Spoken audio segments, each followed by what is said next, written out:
cool because it makes it easier when dealing with YouTube, which actually, this is exciting. My YouTube has gotten up to, I now have 307 subscribers on my YouTube channel, Hell yeah, dude. which is very cool. But I am a little concerned because they're primarily there because my one video about that I made about the men with the world's largest penises is blowing up.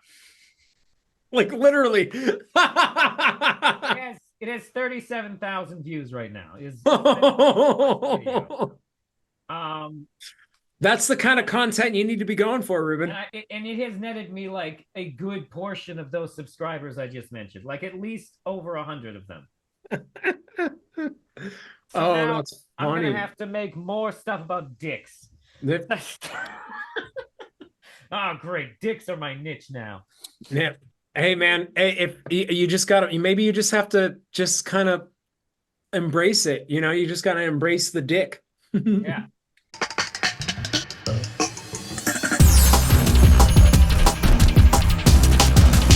Hello and welcome back to Ruben Uncut. Today, of course, is we're not recording this on Easter, but this is the annual Easter with Dean Coutris episode. Where me and Dean Coutris get together. But today, this year we're doing something a little bit different, which is we both rewatched all the Indiana Jones movies, and so now we're gonna sort of start. We're gonna have a conversation about them. I haven't quite thought through how I want to organize this just yet, which we'll talk about in a second. But I do want to. We both decided before we started talking that we need to preface this up front. All all of the Indiana Jones movies are at least good. Like there are Yes. no ones that I would actively say are bad. I mean, I do have a one that I consider that I have issues with, but we'll get into that. Hmm. But overall, they never drop below a certain level of quality. Oh, by the No. way, hi Dean. Say hi to everyone. Hi, everybody. Good to be back. Thanks for having me on our. This is our third annual Easter episode, and Absolutely. I think this is kind of fitting because I guarantee you these movies will be aired on network television somewhere for the Easter holiday. If nothing else, the first one has a connection to the Ten Commandments. Right. And, the Holy Grail, right? Yep. Oh, So, right. Good point. Good point. That's so actually that's yep. You you have the Sabbath. I'm not the Sabbath, Passover, and Easter right there. Okay. yep. Yep. Um. So one of the things that I thought was really interesting when I was rewatching these, was just that all the movies have like reoccurring tropes. There Okay. there are some tropes that become part of the series as you watch them. And I mean, like some of them are pretty obvious ones, like you're always having Indy, he's always on an adventure. He's got some type of partners or sidekicks with him. Yeah. Um now now some of the bigger tropes that are obvious is that of course 3 out of 5 of the movies he's fighting Nazis. Hmm. And even one of the ones where he's not fighting Nazis, the Soviets are pretty Nazi like. Yeah. Yeah. Yeah. Um, They're authoritarians. Here's one that I think a lot of people will miss, but I somehow noticed it. I'm pretty confident that almost every Indiana Jones movie, if not every Indiana Jones movie, has a scene where one of the lead female characters is in a wet shirt. Oh, I yeah. remember, like, I first noticed it in the second move in Temple of Doom, and I was like, oh, okay. And then I noticed it in The Last Crusaders, and I was like, okay. And then I noticed it in Crystal Crystal Skull. Skulls, Yeah. and like I didn't act until the I have now seen Dial of Destiny 3 times, and I did not notice it until the third time. Like when I was sitting there rewatching, I was like, "Oh shit, she's soaking wet. She's driving a motorcycle through the rain." Are you talking about Phoebe Waller-Bridge's character? What's her name? I Um, don't. What is her name? He says it like they say um, it a bunch of the we should movies. we should have these down. Um, Yeah, pull up some cast. Helena. Oh yeah, Helena. And he's got a nickname for her too, and I can't remember what her nickname is. Damn it. I will say, Wombat. It's Wombat. Wombat. I Yes. will say that hers felt the least sexualized of the Yeah. wet shirts. Yes. Um, As it I mean, I don't know, as it should be. I kind of caught myself before I said that because like I maybe that's a weird thing that Spielberg has where he just wants to see women in wet shirts. I mean, like it's interesting because the contexts for them are all different. I mean, Yeah. technically, that last one I mentioned where it's least sexual is not directed by Spielberg. Oh, he didn't direct Dial of Destiny? No, James Mangold did. That's right. Okay. Okay. The Dang. only Okay. one not directed by Spielberg. Okay. Um, when actually, I think Mangold is a good choice because this is gonna I think Mangold is good about writing. It's good about making movies that are connected to the themes that are in Dial of Destiny, which we'll get to. Um, Yeah. but and oh, here's another trope. Moments of like some type of weird extreme gore that children probably should never have been exposed to. Yeah. Like it's in And all the movies. and if I may say, the other thing I noticed about watching this time around, because I've seen all of these movies. Well, I've seen Crystal Skull. I think I've seen it two, maybe three times. Dial I've of seen it Destiny, twice. I've seen twice. And all the other ones I've seen so many times I can't count. Um, That's the the way I am action, for. what's that? I was just gonna say that's the way I am for Raiders and Lost Ark. I've seen Mm. those way more times than I could count. They were just on my permanent rotation as a child. Like Wait, those. you said Raiders and Lost Ark, which is the same movie. Oh, I'm sorry. I meant to say Last Crusade. Okay. They both have last in their name. Last Raiders of the Holy Grail. Yeah. The but Well, no, it's Lost Ark. oh, you're right. You're right. Yeah. I mashed them together a little bit. Mhm. But But no, I was gonna say that with with all of the movies and with the gore too, because Temple of Doom went really dark. it Um, did. and the action gets a little bit more and more cartoonish with each movie. It's sort of like an evolution A to little bit. where well, I think so. Actually, the one that struck me the most was, and maybe tone is a good thing to address. Do we just want to try and go through them in order of movies, or are there some more things that we want to touch on that are I universal? didn't know if you wanted to do like a ranking or yeah, I say like let's go through the movie and Like, I then do kind of want to do a ranking, but I realized that that would mean that we would do this messy thing where we'd each just be bringing up another movie at the same time. So yeah, maybe we okay. just rank them at the end, like Okay. be like, now that we've talked about them all. I mean, like, I'll kind of imply which ones I liked a lot, which ones I had the most problems. It'll be apparent. Yeah. Okay. I got you. Yeah, let's just start at the beginning. Let's start at the top. So Raiders was the one where I had forgotten the goofiness of the movie. Like I think people take Raiders very seriously, Mm, yeah. but it actually has a lot of goofiness and humor in it. Well, and I think that that's something that all the movies do really well is they balance this sort of silliness with action, but like you're like the characters still in life-threatening situations or Yeah, they're in very serious situations, but it's still a little bit campy. And I think that that sort of harkens back to like George Lucas's and Steven Spielberg's uh like they're appreciation yeah, of like the old serials that came yeah. out when they were kids, which like were a little bit more swashbuckling Mhm. and you know they're fun action, but it's not like it's like got that hint of silliness. So yeah, I agree with you there. So like the other thing, so like a big thing about the MCU movies that I've realized is that they are essentially using what is basically a combination of the Spielberg formula and the Batman Begins formula, sort of like meshed. Mm.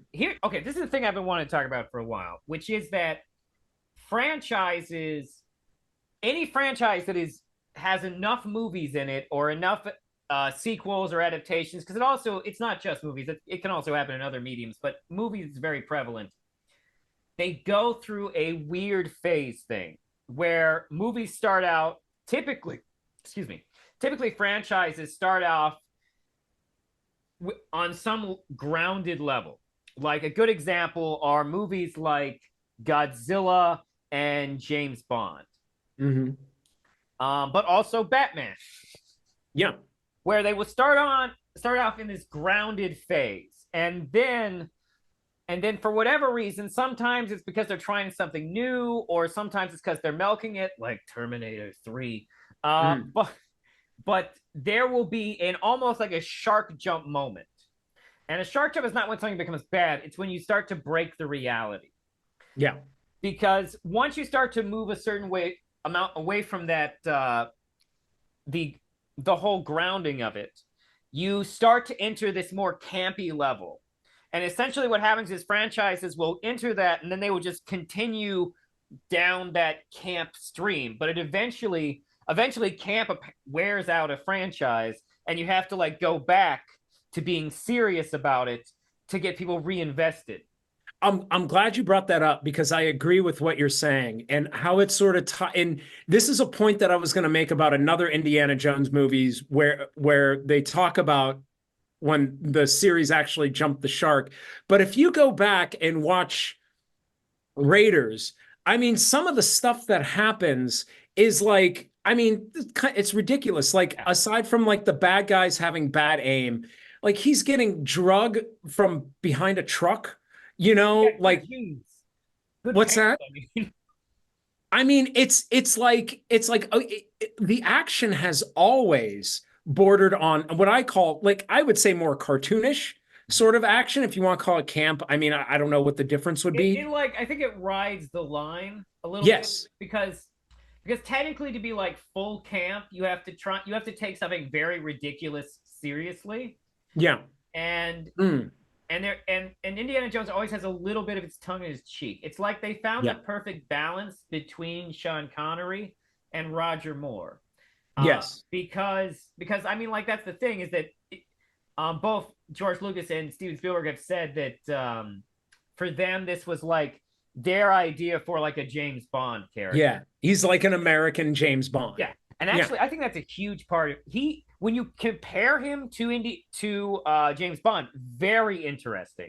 Yeah. Very interesting comparison. Yeah. And I mean, and just speaking on the movies, just and I want to get back in the Raiders. Oh yeah, of course. But Maybe like, there's more preamble than we need. yeah. These movies, like, I mean, when I was a kid, I wanted to be an archaeologist. Like I I'm think these standing movies were thinking it's a lot more some of my expensive. favorite movies growing up. Like I was going in like my parents' backyard and digging shit up, like trying to find stuff. You know what I mean?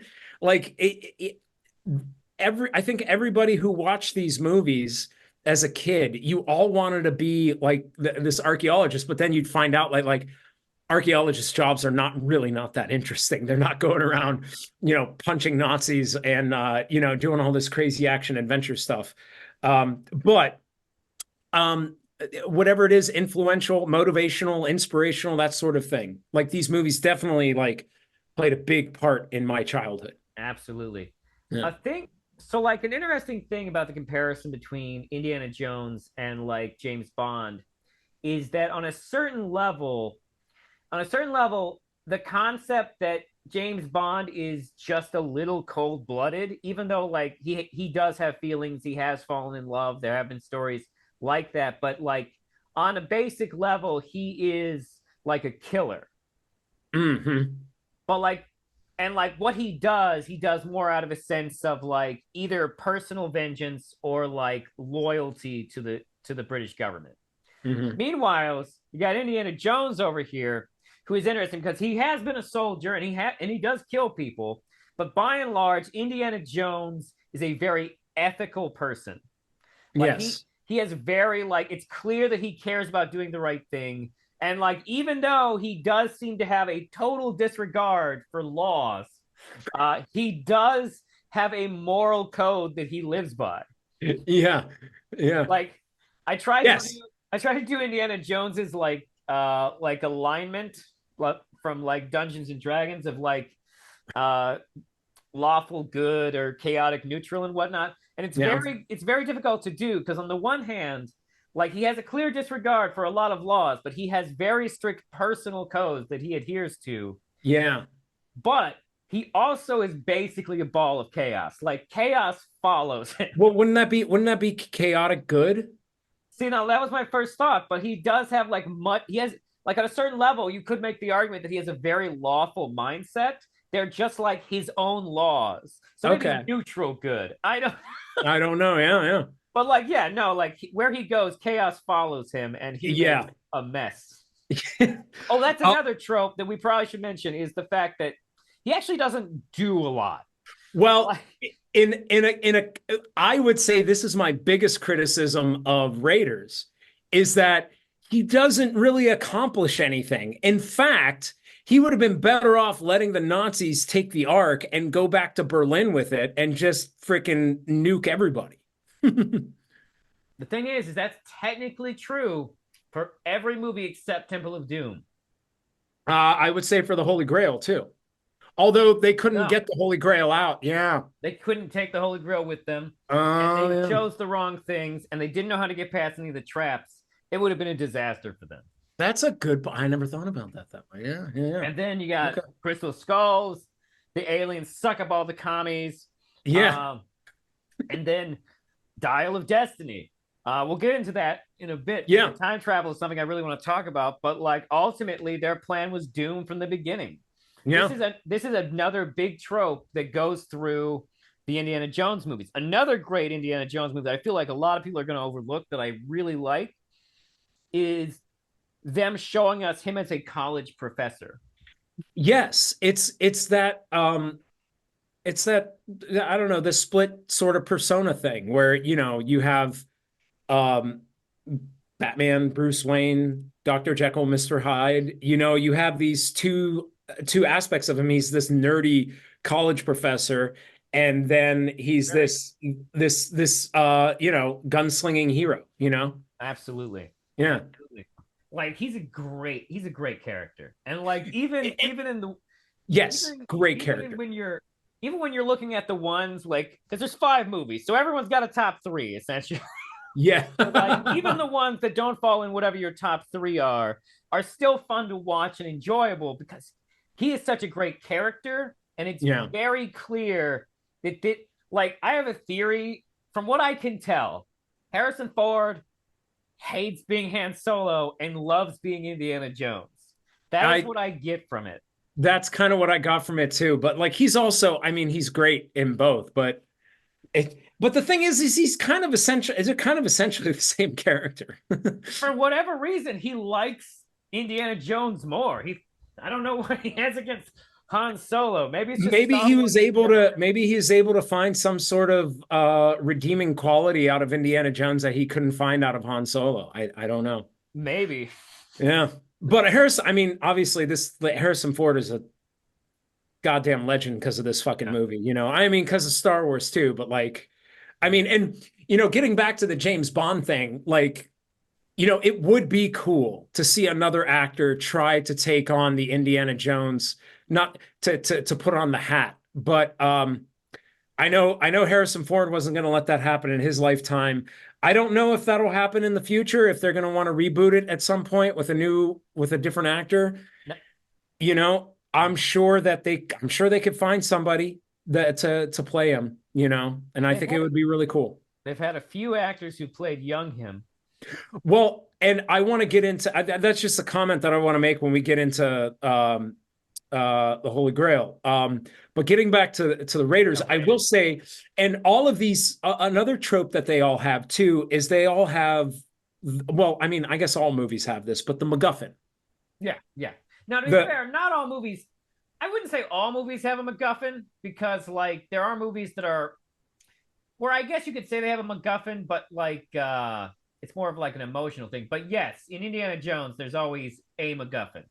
and it's always like explaining like what is going on, like what, okay, this is what the Indiana Jones has to do, and this is what he's up against. Mhm. And I would say for my vote, if we're, I know we're not ranking yet, but the scene where they're in that auditorium and the Army intelligence guys are there, who, by the way, that one character was Porkins in Star Wars. You know what I'm talking about? I know the name of that Star Wars character, but I forget what he looks like. The bigger guy, Okay. the bigger guy, he was in Stay Star on Wars. target.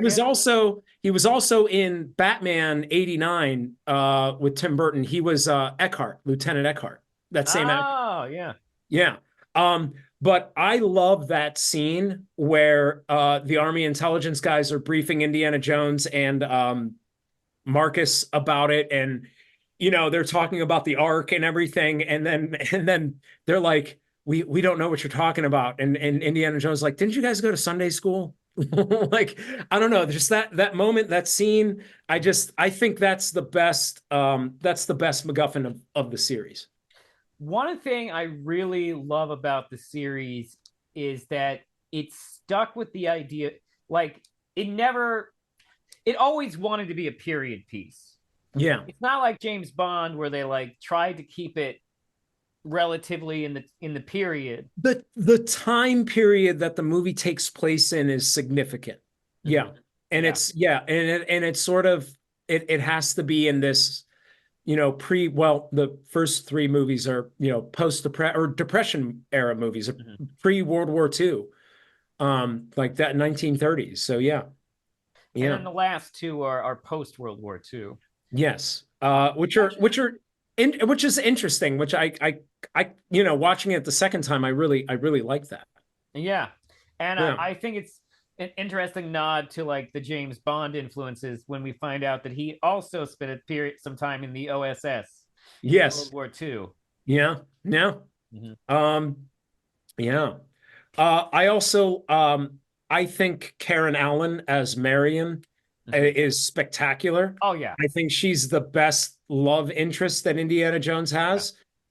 Most compelling character, and just like she's Marion's kind of a badass. Yeah. No, Like Marion's great.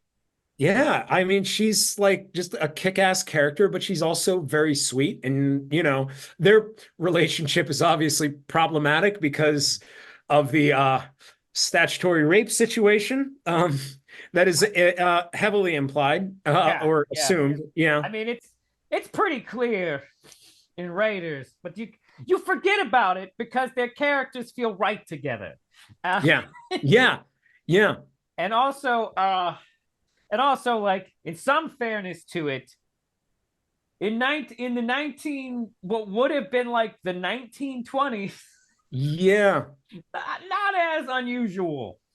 Not as unusual, not as frowned upon, I but mean, it's, clearly it ruined his relationship with her dad, yes.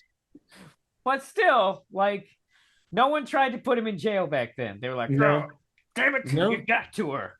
no, no. And so yeah, I also think um I mean Raiders of the Lost Ark is fun. I mean, even the special effects for it being, when did it come out? 80, 83? Um, I think it something was like 80. that. Something I like mean, the that. special effects were great. Yeah, no, for their time. I will say that was one thing I noticed when rewatching them was like how the different levels of special effects in the different movies had aged. Yeah. Yeah. And Raiders is the one where you can most like tell that they're in front of like Matte paintings and stuff. Yeah, yeah. Yeah. And like and like one of the shots like genuinely aged poorly, but it's such a minor shot. Like Mhm. specifically, it's the shot where he drops the stick down the hole. Uh-huh. Just like the shot where the stick falls in front of the painting is like very like okay. Yeah. But like Yeah. it's such a small shot. Like I'm not gonna hold Yeah. that against Raiders, which is still honestly so good and so iconic.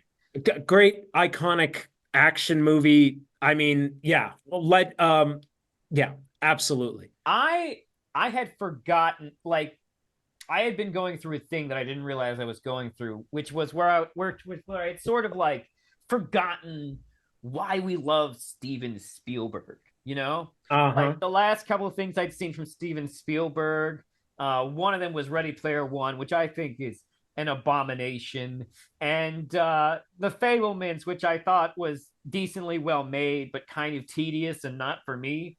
Hmm. And but like when I rewatched the Indiana Jones movies, especially Raiders, there's just so many moments in that movie where like I see it and like I see what's happening and the way he's like tracking the motion of things. The thing that stands out, a specific shot that is so a scene that's so well shot Mm. is the scene where there's the plane and they're trying to steal it and Marion gets in the cockpit and he's fighting the guys on the plane. That scene is fucking great. Oh yeah. Even by today's action standards, that scene works. Oh yeah. That scene is, oh my God, it's like it's so great. And then the next scene after that, I mean, he grabs a horse, and I don't know if you caught this, but like when he was running out on the horse, like he ran somebody over. I don't know if you caught that. I, Like I I had to go back and watch it. I'm like, did he run someone over on his horse? But then he chases down the Nazi train that has the Ark, and it's like that scene, that chase scene with the truck and everything, like it had to build off of that plane scene, because that plane scene was just, it was a great action scene and you're sitting there like on the edge of your seat. So like as a director, you have like the next action scene has to be better than, not better, but it has to be bigger or in some way than the last one. And the fact that they were able to pull that off with those scenes were kind of like almost back to back. Oh my God. It was just, yeah, it's awesome to sit back and watch it and just enjoy. it really made me remember like why we think of Spielberg as being so great. In fact, right Yeah. now, and maybe I need to rewatch more Spielberg, but like right now, I'm sitting here and all I can think is, I think Indiana Jones is the greatest thing Steven Spielberg ever did. My God, Well, he did do Schindler's List. which I So haven't seen. yeah. So I have no frame of reference, but I know it won an Oscar or It's a won classic. Oscars. I don't know which specific Oscars it won. It's a classic movie. Um, Also, I will say too, I really think it's speaking of tropes, there are two things that I want to talk about. Number one is, what is it, a prologue? Is that what we would call it? Like there's like a Oh, you mean beginning like action scene, I think it's technically called a cold open. cold open. Okay, well, they have these cold opens in all the movies. And the interesting thing about all of these cold opens is that they all somewhat parallel what is going to be happening in the rest of the movie. Um, in Raiders, he's in South America and he's going to steal that head, Yeah. that medallion, or the whatever is it called, the idol. Yeah, the idol. And he goes in there, and it's full of traps and everything like that, and he gets this golden little idol out, and then there's Belloc there to steal it from him, which is what happened with the Ark too. He went and found it, and then Belloc just was like chasing his tail and caught him and cornered him. The same thing happens in the other movies too. And when we get to the other movies, we'll talk about it. The other thing is the villains or the antagonists in the movie. I feel like Raiders of the Lost Ark has, I mean, he's fighting Nazis, but I think the number one antagonist in Raiders is Belloc. Would you agree? Um, that's an interesting question. So like that's interesting because the question become on a technical level, I could see arguments being made for the Gestapo guy. Yeah. However, in a more in a more contemporary train of thought, I would say that yeah, Belloc is probably the antagonist. And I really think that he's sort of like, and he even says it in the movie, you're not so different than me. They're archaeologists and they're the same, but there is a difference, like you were talking about before, with Indiana Jones sort of having this code of like, this is a line that I won't cross. But Belloc is an archaeologist that does cross that line. It's the MCU formula. What's that? It's the MCU formula. The villain of the first movie is always like an evil mirror of the hero. Oh, well, I think you have that in a lot of movies. No, I mean it's true, but like, can you think of those movies before Indiana Jones? Like, what do you mean? Like the Marvel Universe movies? Okay, no. What I mean is that, well, I'm sorry, I said like the MCU just because that is the contemporary reference. I am actually saying that this is what I mean by like the MCU formula is built off of a lot of this Steven Spielberg formula. Okay. Because like that is what's happening there. Is that like if you look at the first Marvel movies, they're all like versus super soldier versus evil super soldier, and like it goes back and forth. So they're like these evil mirror images of each other. Oh, so is there a movie where there is like an evil mirror image before Indiana Jones? Yeah, I mean, I guess technically that's Star Trek episode. I would have to. I mean, I'd have to go back and think about and I mean, if you're talking about specifically action movies, I mean, I don't know. I'd have to go back and watch. I'd assume there is, but I just can't think of any offhand. But I mean, maybe they sort of set something in motion there with protagonists and antagonists. I don't know. I don't know. Maybe Maybe. it's a cool thing though. Yeah, it is. One of my favorite one thing I think is really interesting. This one trope, how it transitions over the series. In the first time we see it is in Raiders, which is that the scene where he's teaching his class, and like we get one of those in like almost every movie. There's one exception, but in Raiders, like it's funny because like the whole class is just like infatuated with him. Like this is like their James Bond. It's a little bit of a creepy twist on it, but like the whole like every girl in the room is just like watching him like he's the hottest thing. Yeah. And I think so. I don't know if I caught this correctly at the end or if I just or because it happens kind of fast, but I could swear that there is like an effeminate guy who leaves him an apple at the end. No, yeah, there is. You mentioned that to me, and I was specifically watching for that moment, and nobody else in the class left him an apple except that one guy.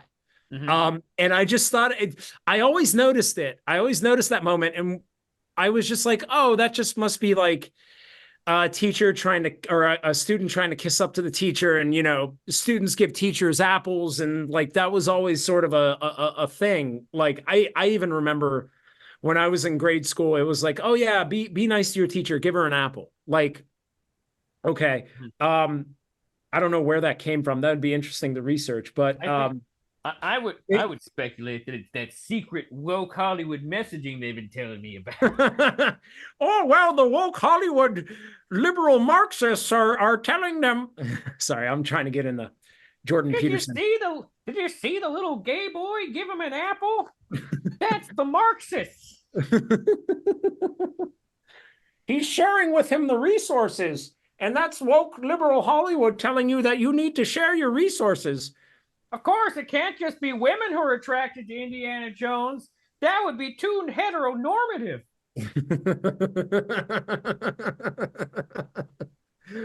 But yeah. Okay. So, all right. Anything more on Raiders? So, of course, Raiders, I think, has the most iconic moment of horrifying gore, which is definitely the people's faces melting at the end. That being said, like, that one also has like the most bloody bullet holes. Okay. Like specifically, I remember like in the bar fight scene in the beginning, like one of them gets shot right in the head. And you like see it, like yeah. Which like PG kids. Yeah. Was that movie PG? It is rated PG. Yeah. Out of the original movies, the first one to be rated PG-13 was The Last Crusade. Are you sure it wasn't Temple of Doom? Now, Temple of Doom's PG also.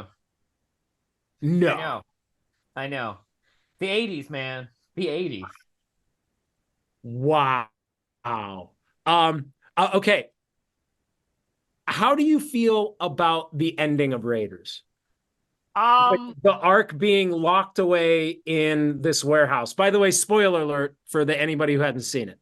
by the way, yeah, this is probably gonna be a heavily spoilery episode, people. So Yeah. if you haven't seen these movies, you may want to watch them and come And to back. be fair, we should probably preface it at least for Dial of Destiny because that's come out within the last year. That's fair. That Yeah. is very fair. Yeah. So the final scene, I think the final scene is kind of cool. Like, because a thing that a lot of people fail to understand about the Indiana Jones movies is that they got a little bit of X-Files in them. I mean, technically before X-Files was a thing, but Yeah. like it's clear that Indiana Jones was always meant to have sort of that the world is way crazier and more magical than you think, and the government's just hiding it from you vibe. Yeah. Is a clear thing in pretty much all the movies. Uh-huh. This weird stuff like the implication is that they have an entire facility just full of these kinds of things. And evidently that became Area 51. Well, I mean that seems like the implication of Crystal Skulls, which we'll get Yeah. to. Yeah. But I have a thought about the ending. okay, I think it's a very cynical ending. that's Uh, true. And it sort of creates this sort of mistrust of government agencies and bureaucracy. Um, which which is not, it's not that I have a huge problem with it.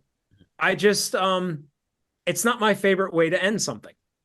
That's fair. I will say an interesting thing that's revealed later in the series is that the implication is that this is not the first time this would happen. This is not the No. last time. This is not the last time that this would happen to Indy. And definitely not the first, you know? I mean, Yeah. it seems like it's the first time it's happened to him in Raiders, but it's definitely not the last. That time the No. government would just take something that he found. Yeah, well, to Indiana Jones specifically, yeah, but the United States government was they've been doing it for compiling years. all kinds of weird shit. Yeah, I'm sorry. I meant specifically Indiana Jones. Yeah, no. Gotcha. They've clearly been doing it for decades. Is there anything else you want to talk about before we go Raiders? to That's a good question because Raiders is kind of a tough one because in many ways, I would say as a standalone movie,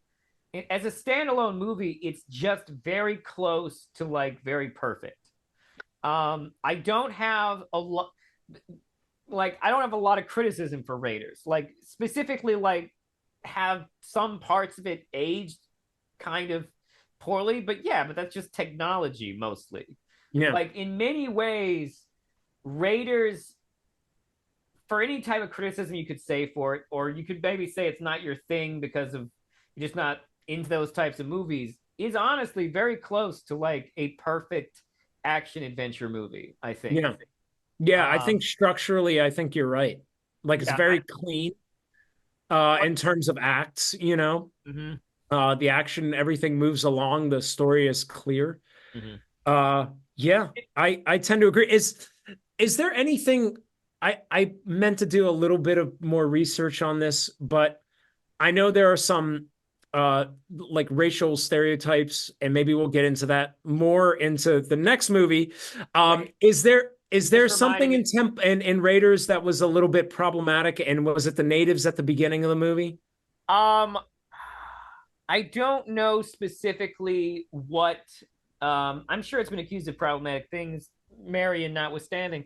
Yeah, But yeah, yeah. Well, that too. Yeah, I forgot. Yeah. so this is a good question. I don't know about the natives at the beginning of the movie specifically. Um, I will say that they didn't seem very far off from other Hollywood depictions that I'd seen before, including ones that had made claims of being more accurate. Mm. Like something like Emerald Forest, if you've ever seen that. No, I'm Um, not. It's interesting. It's like if Avatar was actually in the Amazon. Okay. Uh Okay. and also was a hybrid sort of thing where it was like part action movie, part this white kid who gets adopted by an uncontacted tribe. Okay. Uh it's a pretty good movie. I think it's Okay. got, is it Rutger Hauer it has in it? No, not Rutger Hauer. They're both, him and Rutger Hauer are both in the Sin City movie. Um, the corrupt, the guy who plays Rourke, the corrupt guy in Sin City, is in it. But like way younger. But back to Indiana Jones. What was I going to say? Oh yeah, problematic. I will say one thought I had during like Raiders was, man, he just really wrecking all these brown people's small businesses. He is just a disaster for a He lot of these is. Middle Eastern people in this There's market. these guys are just trying to just trying to trade their, their goods and everything, and he's just going along and yeah. Like I'd be concerned about it, but it's also clear that he has lots of friends in the area too. So Yeah, right. Speaking of which, Sala, I think oh, the actor, Reese, what it was his was name? Reese. Gimli. Yes. Um, oh, Reese, what's his name? No, James. James. John Reese Davies. Yeah. John Reese Davies. Great sidekick. Oh Great yeah. sidekick. And I don't know, in Raiders, I mean, Marion's kind of his sidekick, but also Sala is a sidekick too. So Most movies he has, all most movies there are at least two sidekicks. yeah. Um, But and one of them is sometimes the love interest too. yes, that is Yeah. yes. Um, But move okay, if we a couple can. notable exceptions. Couple notable, yes, definitely. Speaking of sidekicks, are we ready to go to Temple? if you don't have anything else on, I don't. I think I covered most of the things I had for Raiders. I mean, Raiders is just a great movie. yeah, it's great, great action movie. Yeah. One of the best action movies of all time. Oh yeah, yeah, Yeah, definitely. and adventure. Like, Yeah. Mhm. I understand most adventure movies are also action movies, but it's worth noting that like the adventure part of it is like very adventurous. And like it set a standard for a lot of movies, and like for other adventure movies, action movies, it really sort of it was a trailblazer. Oh yeah, Yeah. yeah. Like its balance of like elements and themes and action and adventure and comedy. Like I said, is what a lot of nowadays movies are really built off of. Yeah. Uh, So cool. Yeah. Temple of Doom. Okay. Um, What did you do any research on this one, like the background or anything? I haven't, but in terms of like the story and all of that stuff, like where, like, so my first thought when I started watching Temple of Doom, my rewatch of Temple of Doom, which I, for whatever reason, was always harder for me to find on VHS as a kid at the library. I don't know why.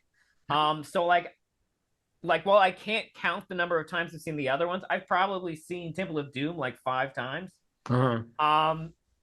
Which is significant difference. But like I watched it and I was very like, this is my first time watching Temple of Doom as an adult, and like so I'm watching it very conscious, and also like I'm in this mindset of analyzing it for this. And my first thought when I started watching the movie was, Spielberg okay when he made this? Like, because it's just specifically because I watched it right after Raiders, it is a noticeable step down in like technical quality. And I don't mean like it looks cheap. I mean like it just doesn't look as clean. Like the edits aren't as strong. It doesn't have like all the like the shots in Spielberg's other movies, like the opening shots of all those movies are great. And yeah. Temple of Doom starts weird. Like Temple of Doom, it comes in and like we see that woman before we meet Indiana Jones. Yeah.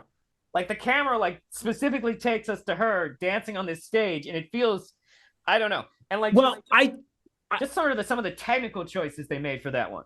Well, I think it ties in with the theme of fortune and glory. Okay.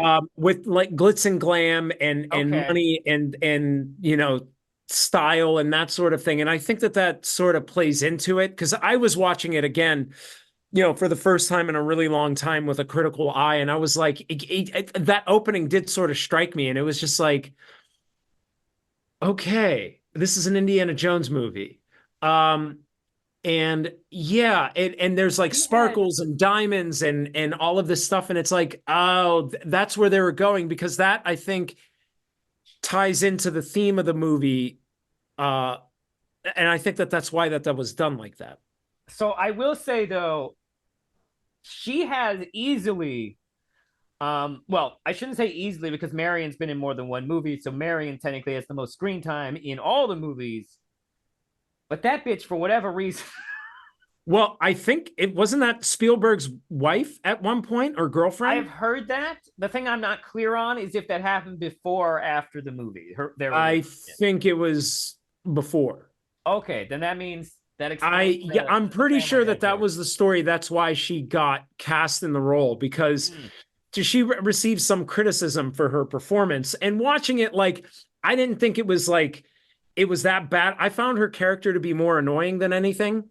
Like that is the thing is that like I feel like she is written terribly. Yes. Like she is the like honestly she is the low point of Indiana Jones movies for me. Like Yeah, the movie is cool enough on its own, and like my newfound love of the actor who plays Short Round actually kind of like elevated the movie a little bit because now it's like this actor that like has blown up as an adult, and I'm like, it's that guy, yeah, yeah, yeah, kid, and yeah. like which kind of like overrides like how minorly racist he feels at times. Also, it's like, no, it's the guy. We love Yeah, this guy. yeah, yeah. But like when she's on that rack and she's about to be dipped in the fire, don't tell me there wasn't a part of you that just wishes that they'd just have gone through with it and she just would have been burned to death. Yeah, Don't tell fuck. me there wasn't a part of you that's just like, yeah, just let her die. Yeah, yeah. No, no. I would agree. I would agree. Like like she kind of gives me a lot to talk about though, because so much of what happens with her is ridiculous. Um, I watch a lot of movies, and a lot of the movies I've watched that I'm a fan of, I hear a lot of people criticize for being too long, and like there's stuff they want to cut out of them. But Temple of Doom is the only movie where like I didn't have to think about too hard about what I would have cut out of it. It's the Okay. first time that's ever happened to me when I was watching a movie, and like there's one specific scene in Temple of Doom where I was like, yeah, I don't need any of this. What's that? The scene around the campfire in the woods Oh yeah. where she just keeps running into wild animals and they just keep freaking her out. Like that whole time, that whole scene, I'm just like, oh my god. Well, I think there's a thing that I think that they're going with that character in particular. But And she's that's the I terrible. see what you're saying. It didn't really do anything except for build more of the relationship between Indiana Jones and Short Round. I mean, honestly, leave. I would have just like tried to edit around it so it just be focused on Indy and short round. But there's also a fish out of water aspect, and it's like she like becomes she's kind of a liability Yeah, to like to them because like she's like yeah she's very obnoxious and annoying in her scream.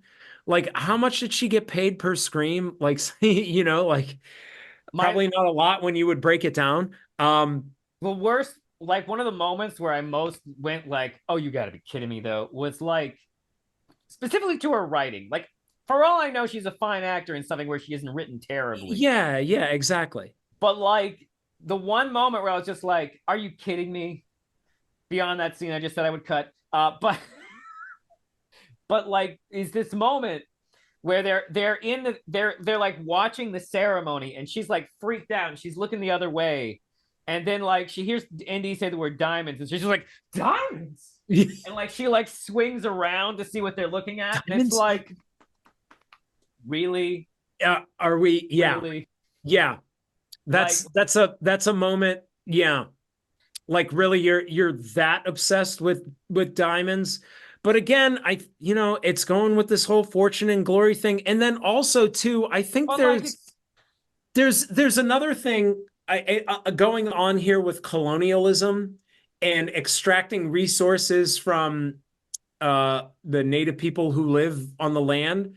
I think that there's something Although, going on there too. although the white people are portrayed as the good guy.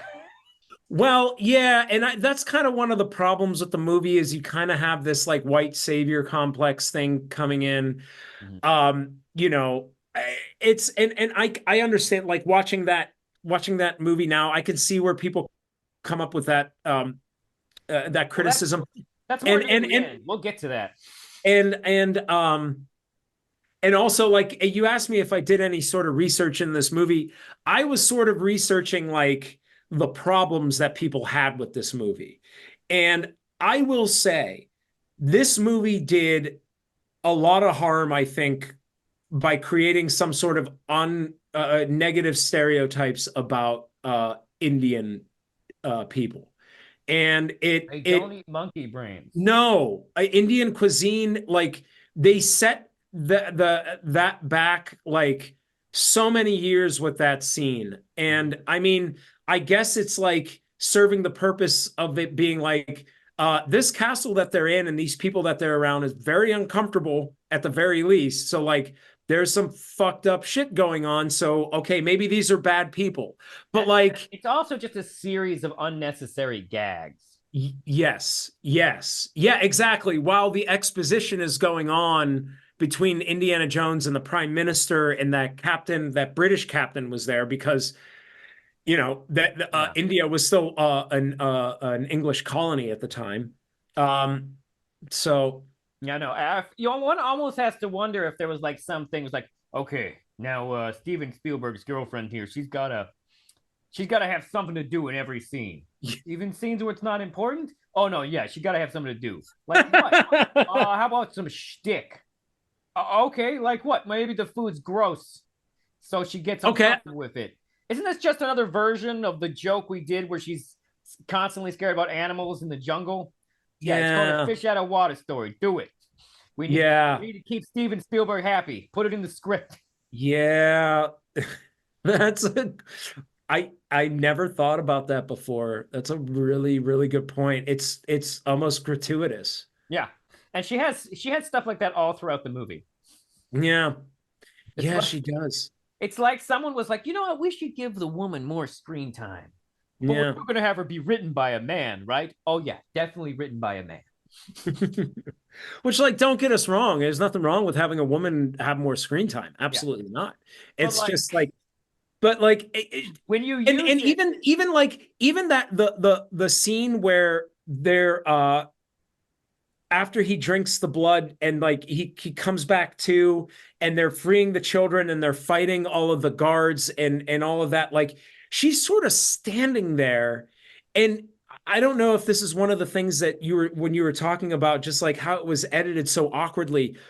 You can tell the other guys are like the other henchmen are just standing around and watching Indiana Jones fight that big guy.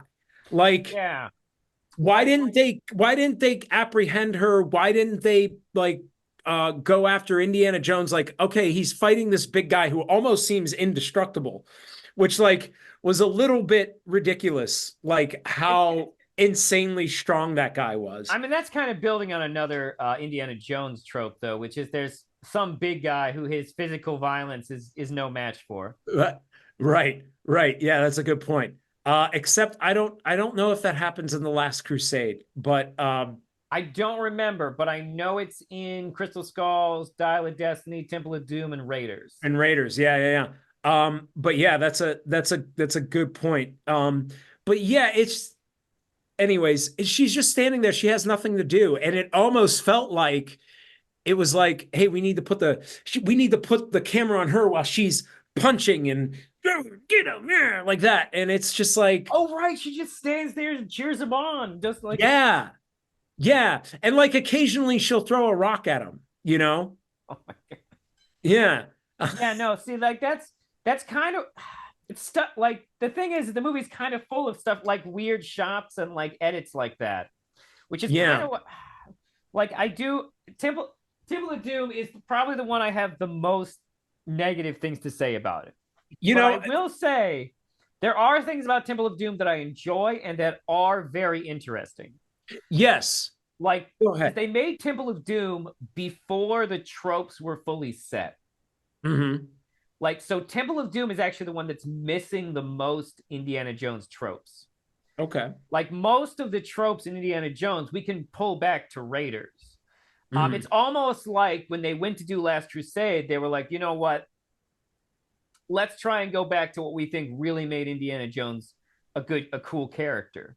Yeah. And Temple of Doom is just missing some of these tropes in interesting ways.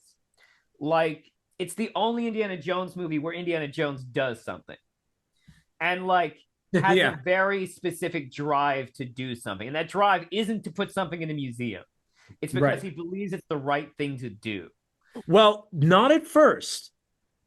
And this movie, I think, is one movie, a positive thing that I kind of liked is that Indiana Jones kind of goes from like wanting to chase fortune and glory because he wants the stones for himself to at the end, yes, I recognize the power of these stones and he respects them. So I think he But does. he does initially want to save the children too. Yes, yes, that too. And I think that like, Short Round his character is there to show Indiana Jones's relationship to children because we haven't seen that before. Um so that's a really really good point.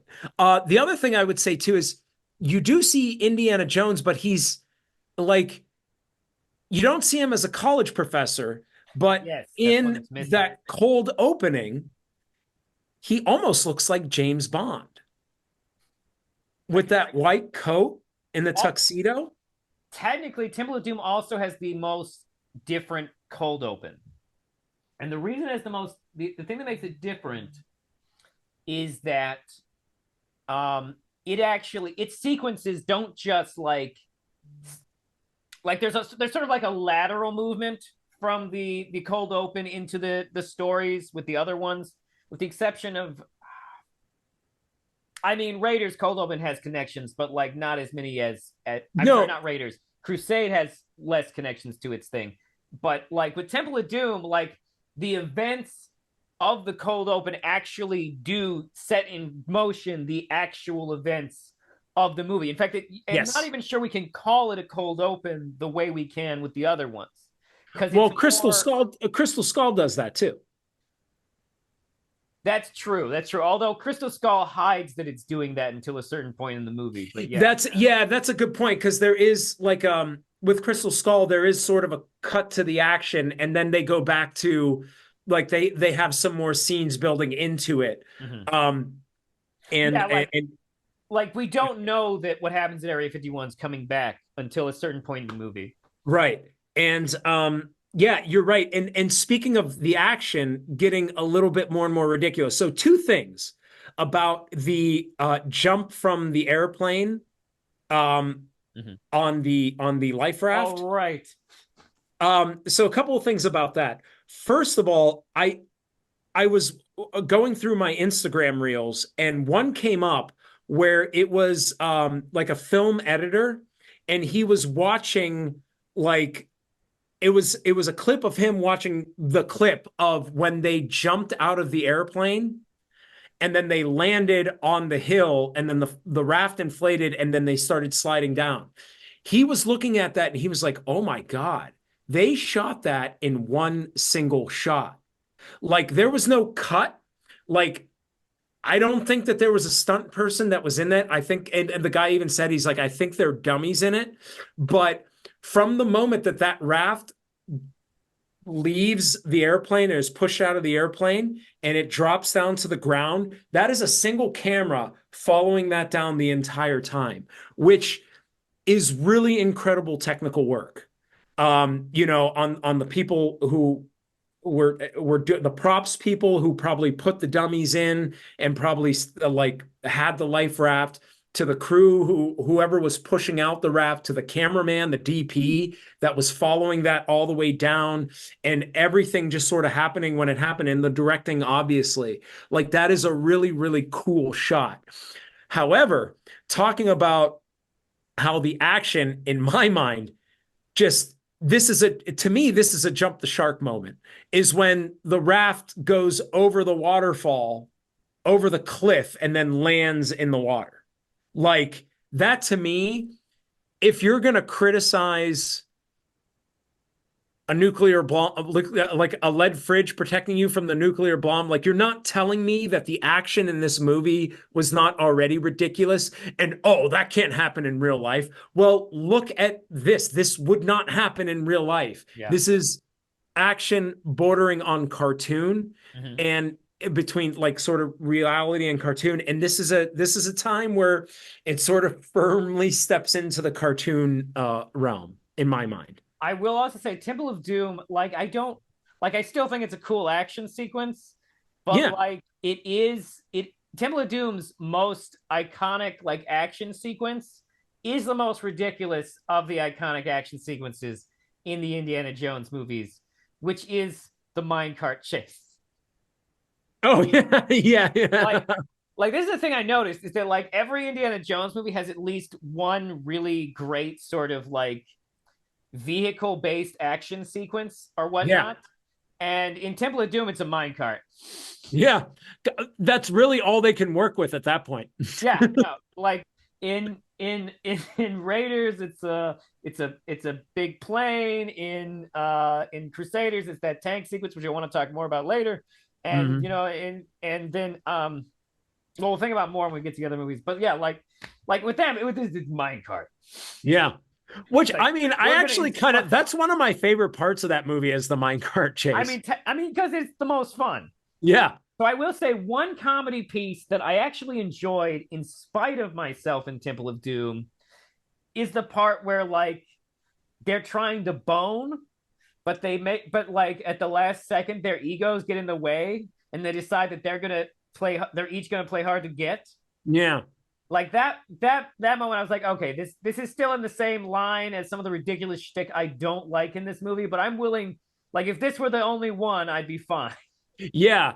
That was I actually kind of enjoyed that scene. I and like to be honest, I thought it was both of them. It was well acted, to give the actress I forget her name who played Willie, Willie, Oh to yeah, give her so good credit. name. I thought she did a good job in that scene. Also, weird name for the character, Willie. Yeah, right. Well, that's Kate Capshaw is her name. Willie Scott. Willie is her professional name. What are you? Do you know that in Scotland that's what they call a penis? But I'm not actually sure which part of Britain, in which part of the UK it's from, but I have heard in British comedies people call a The penis Willie. a willy. Yeah. Oh, he showed Um, me his willy. I do like Short Round as a sidekick. Not my favorite sidekick. Yeah, Not my favorite sidekick. Um, and I do feel like when I watched the movie again, it did benefit from me like getting to know more about that actor's journey in real life yeah, yeah, yeah. It is and like really, really interesting. how close him and Harrison Ford actually were in the making of the film was nice to know about. Yeah. Um, yeah, there, I mean, the villain, and this is a movie where I'm like, who's the villain? I guess it's the main guy, Molaram, Yeah, um, the evil priest guys, the evil bad guy. priest guy. But I guess I guess that's the leader, but is he the leader? I don't know. It's Yeah, the main attack. I mean, it has to be him. It has to be him because he does have the final moment on the bridge where like yeah, they fight over the stones and like the that's stones a good burn point. his hands, but like Indy can grab it. Yeah, yeah, which is a little, yeah, right. And Yeah. like all the movies have that type of magic. Apparently, they actually have American crocodiles in the water and not or are they're American whatever they are because Yeah, I those saw a they might reptile expert. I think they were alligators, but yeah, yeah, they didn't, yeah. Yeah. But they're like the American kind, is my understanding. Because I saw a like gator, a reptile expert do a video on YouTube where they were looking at different, I think it was alligator attack scenes for movies, and they were like, so those are actually American. And do you really need the alligators at that point? Like, are you really thinking that maybe Hey, they would survive that fall? we gotta up the violence that children shouldn't be seeing. I That's guess. I guess. Um, they could swim to safety, Dean. okay. Um, I guess if you fall from that height and don't hit the water like it's cement at that point. You gotta land feet first Feet first. and tighten your butthole. Ooh. Yeah, no, that's what I hear about that actually. It's like you gotta clench your butt before you hit the water so that you don't get like an enema. Well, I'm sure it would be like, I mean, at that rate, at that force, I mean, it also it would depends on like how much water there, how deep it how is. deep the water is. So yeah, it didn't look very deep because I mean, there's just crocodiles just swimming right there, you know? That's fair. They're not super deep water No, animals. no, no. They kind of hang out in shallow waters. That's the thing. Oh yeah, yeah. Well, it makes it harder to get the stones back, I guess. I don't know. I They will be found. They want to go the extra level, the extra mile with it. Oh Yeah, they man. will be found. He said it. Yeah. Yeah, well, obviously not. The water's not that deep. Of course, ending of Temple Doom is a little weird because how does it end? Well, the British colonialists show up at the end and arrest everybody.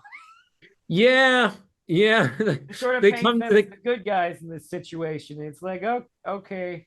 and can we comment how good the British aim is versus how bad, like talking about tropes, bad aim, bad villain aim. And you know what? You talk about stormtroopers and them not able to hit anything, like no villains in the Indiana Jones movies can hit anything either. Hey, I've played the Star Wars video games. Those blasters the Empire has given them have wild spread on them. There's a reason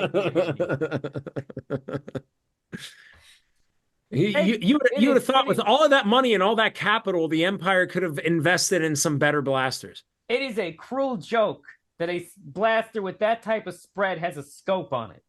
It is a cruel joke. There's a reason that it has a scope, and in the video games, you never use it. Because every stormtrooper knows. If you look in that scope, you ain't hitting anything. That's why they all shoot from the hip. Like, you just got to hold down the trigger and pray. But the Empire probably is like, don't you waste all this ammo. No, like, yeah. Okay. Yeah. So they just hit it every once in a while, and that's why they hit like 1 in 8 times. Oh, man. There are a lot of times. Although, like, I think it's eventually confirmed that Indiana Jones gets shot. He is shot 9 times. Destiny, he's been shot like 9 or 10 times. 9 times. 9 times. Yeah. I caught that when I watched it this last time. I'm like, okay. Right. That movie made the most references to Temple of Doom of any other Indiana Jones movie. Dial of Destiny. Yeah, it did. I actually thought Crystal Skull made more references. Well, maybe we'll go over those when we get to those movies. Okay. Okay. Cool. That is something I would be interested in hearing. Yeah. Any more on Temple of Doom? Temple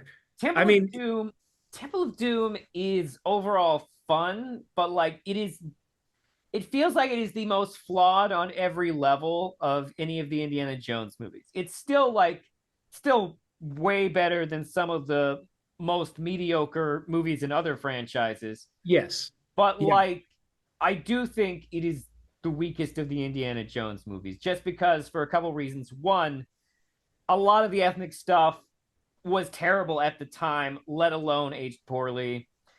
Yeah. The writing for the woman in this movie is horrendous. Yep. And it just like when you compare it to the other Indiana Jones movies, it just doesn't look like Spielberg was on as much of his A game as he was with the other movies. Yep. Like that, it has some good shots, like you mentioned before, but it is harder for me to like pull those shots into my head, especially when compared to Raiders. Yeah. Like if Raiders had come after it, I might not be so hard on it. But like Yeah. I've seen Raiders, and Raiders came out before Temple of Doom. So why does Raiders seem technically superior at numerous points? Well, interestingly enough, Temple of Doom is technically a prequel. True, because it takes place Yeah. in the 20s. Yeah. Um, Also, I just wanted to mention another thing about the the the cold open and my thing about it's sort of relating to the rest of the action. Mhm. He drinks poison, and there's also a diamond that he's after too. So there's a couple things going on there that also are echoed throughout the rest of the movie. Did he actually get the diamond in the end? I From the Chinese guy, I mean. I don't I don't know. remember. I don't remember either. Oh, wait, no, because he's not looking for the diamond. She's looking for the diamond, and he's trying to She's find looking the for he's antidote. trying to find the antidote. Yeah. So I don't know if he actually got the diamond. I don't think he did because I think I remember watching that and thinking, I was like, oh, he stopped caring about the diamond so much and he wanted the antidote, which kind of again echoes what's going on with the rest of Temple of Doom. It's Yeah. like he's not seeking fortune and glory, he's seeking health and life-saving. Yeah. The director, the teacher of my Alfred Hitchcock class in college, which I got an A in, Nice. he used to call this type of thing in a movie a mise en scène, which is not that term's original meaning, but it was interesting how he used it that way. Yeah. In theater, it means something else, but he would use it. He used that to refer to when a movie sort of like showcases its plot in like the opening. It's I guess it's foreshadowing, I Kind guess. of. I mean, Yeah. foreshadowing.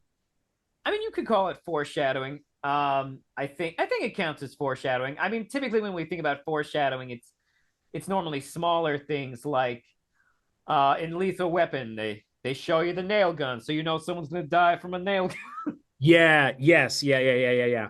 This is a little bit different. It's a little bit more artistic. Yes, yes. Cool. Yeah, I kind of agree. Temple of Doom is definitely not my favorite. It's not my in my opinion, it's not the worst, but it does. I generally agreed with everything that you said, and just sort of the problem.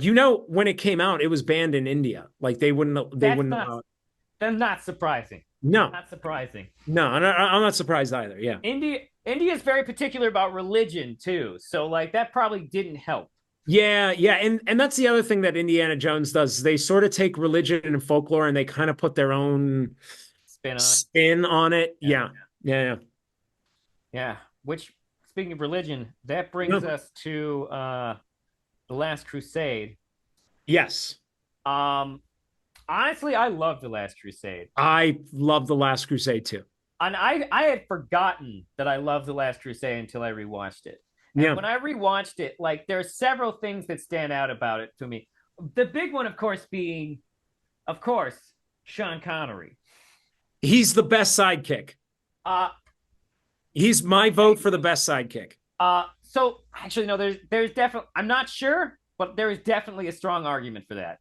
Yeah, Um, okay.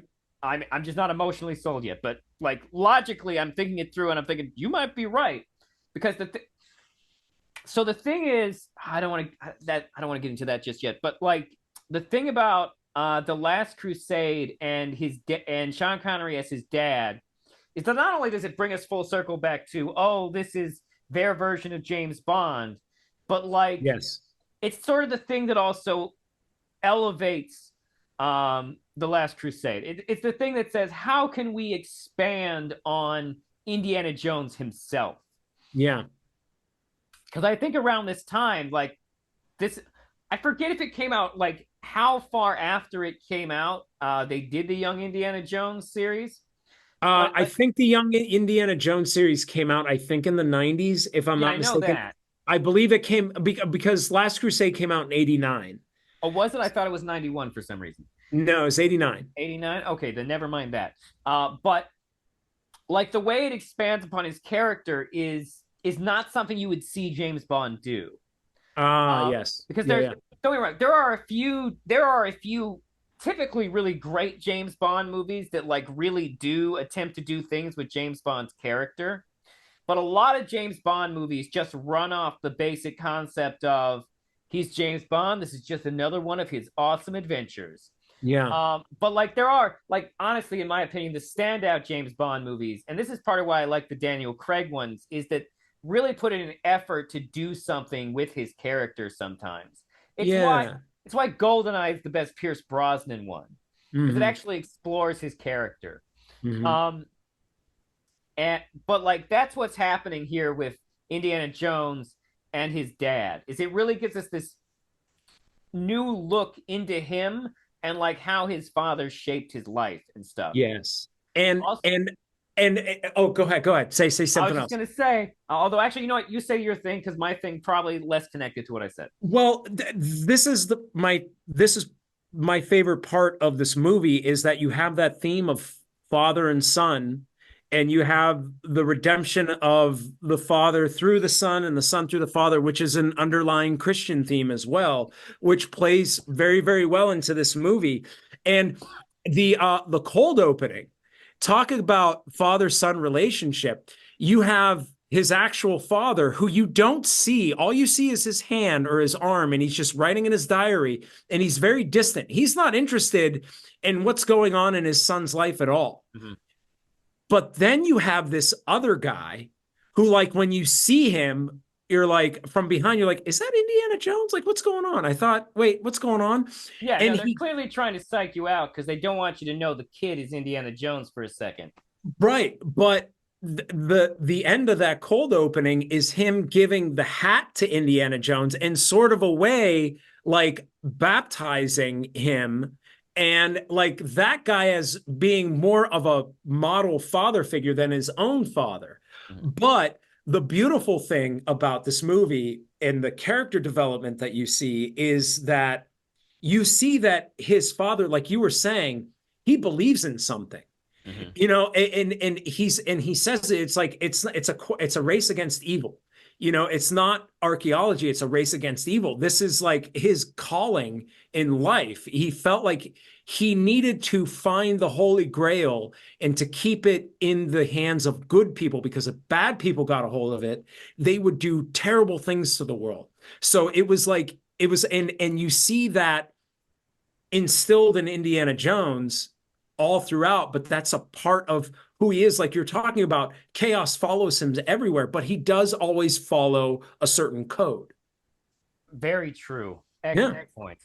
yeah. So the thing I wanted to say about his dad, which is not your thing, was more. I was right. Your thing was more connected to what I had just said than what I was about to say. Okay. Um, Now you can say I'm just saying this because I'm autistic, but I'm claiming Indy's dad for the autistic people. He is definitely autistic. like, like just like all their interactions, it's like, oh, Indy, your dad is autistic. Like his general attitudes, like even the moments, even the things like he like tells him, oh, we gotta get my books because I know because I need that information. And then like Yeah. you get to the actual things, and it's like, oh no, he does remember everything from the book, guys. He remembers every word he wrote. It's like Yes. Oh, yeah. He has that. he Yeah, that's right. he was just being super needy about his book. He clearly remembers it all because he's lying here Yeah. dying, and he's going, and then you gotta do the thing. And then, yeah. Oh, and oh, like yes. and like their social interactions and like just the way he responds to things is it's very like I think I'm claiming Indy's dad. Indy's dad is Yes. autistic. He is on the spectrum. Yes, Yeah. Indiana Jones's dad, Henry Senior, Is on the autistic. spectrum for sure, for sure. Oh, I love it. I love it. And like Um, that even goes into his obsession too. It's like yeah, he's I mean, fixated on the Holy Grail he's the whole time, fixated on it. Yes, and absolutely. and the way he describes his and the way Indy and him talk about his wife, like Indy's mother, Yeah, like he's like your mother understood, and he's like mother never understood. yeah. And, Only too well. Yeah. like it's yeah, no, 100%. That is my film theory as of this moment. Even if the filmmakers didn't realize that's what they're doing, he is in some way someone based him on a person they didn't know was autistic, and that's what happened. Um, yeah, I'm behind that. I'm behind that. I could see that. But Um, you're probably right. I think the thing that elevates him to being the best sidekick is the way he allows us. Okay, actually, this is what him and Marion have in common: is that although Marion sort of does it over the course of several films, in this movie, uh, in this movie, it's his dad that he connects with in this way, yeah, and like they are the level of connection between him and the level of connection between her is what makes the dad and Marion the best sidekicks of all of yes. his sidekicks. And it's you that end and And he you has have to good you have sidekicks to overall. what's that? And he has good sidekicks overall. He does. He's got the best With the sidekicks. with the one exception of that Temple of Doom girl. Yeah. Well, I would categorize. Well, yeah.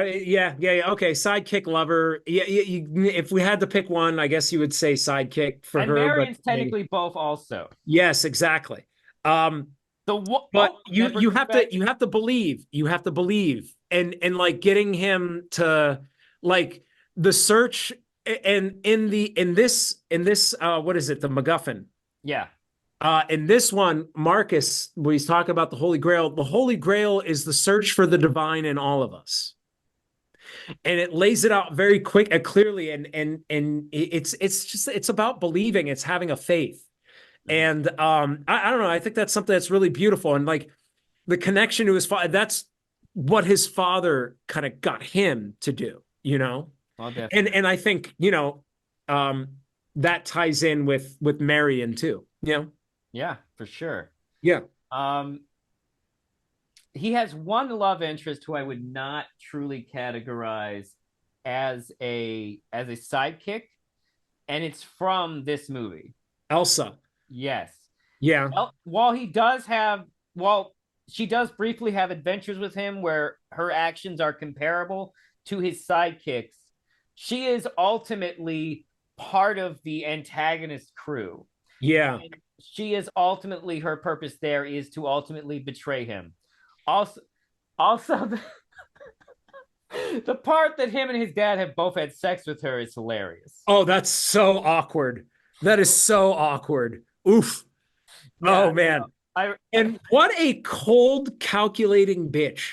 Like, I mean, she made it sound like she was really into it with both of them, but yeah. She leans over and whispers in his ear, and she's like, I can't forget how wonderful it was. And then Sean Connery's like, thank you. It was rather wonderful. yeah, no, it's But like, how uncomfortable, that's another moment where they made it funny, Mhm. but it really shouldn't be funny. And that's a hard thing to do. You know what's part of it? Part of why it's funny is that Indiana Jones seems significantly more uncomfortable with it than his dad. Yeah. Yeah. Like even after his dad figures it out, he's still like clearly like Well, and it it's like, well, it was like, well, I was there first. Like, yeah. I guess, I don't know. Which actually that's a scene that's a subtle scene that I really like is just them having their like conversation across the table from each other. Yeah. Where that comes out that they both slept with her. Yeah. Yeah. Were there on the Zeppelin? Yeah, yeah, Yeah. yeah, Yeah.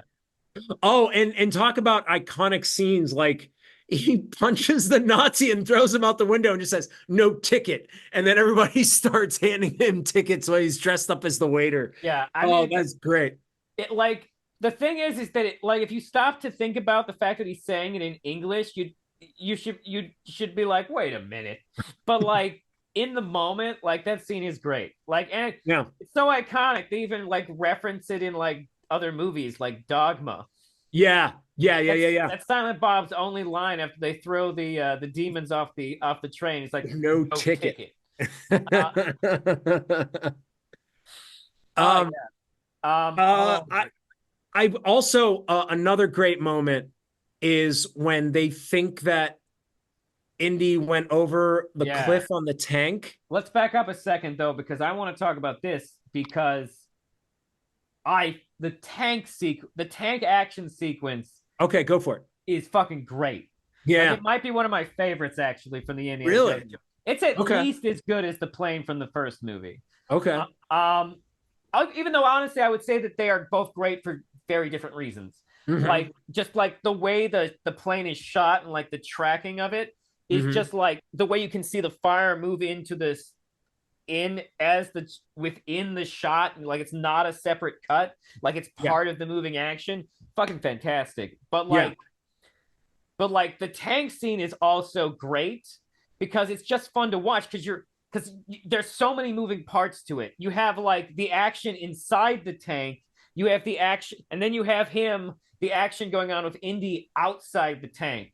Because it's like, well, how can we give these two old guys an action scene?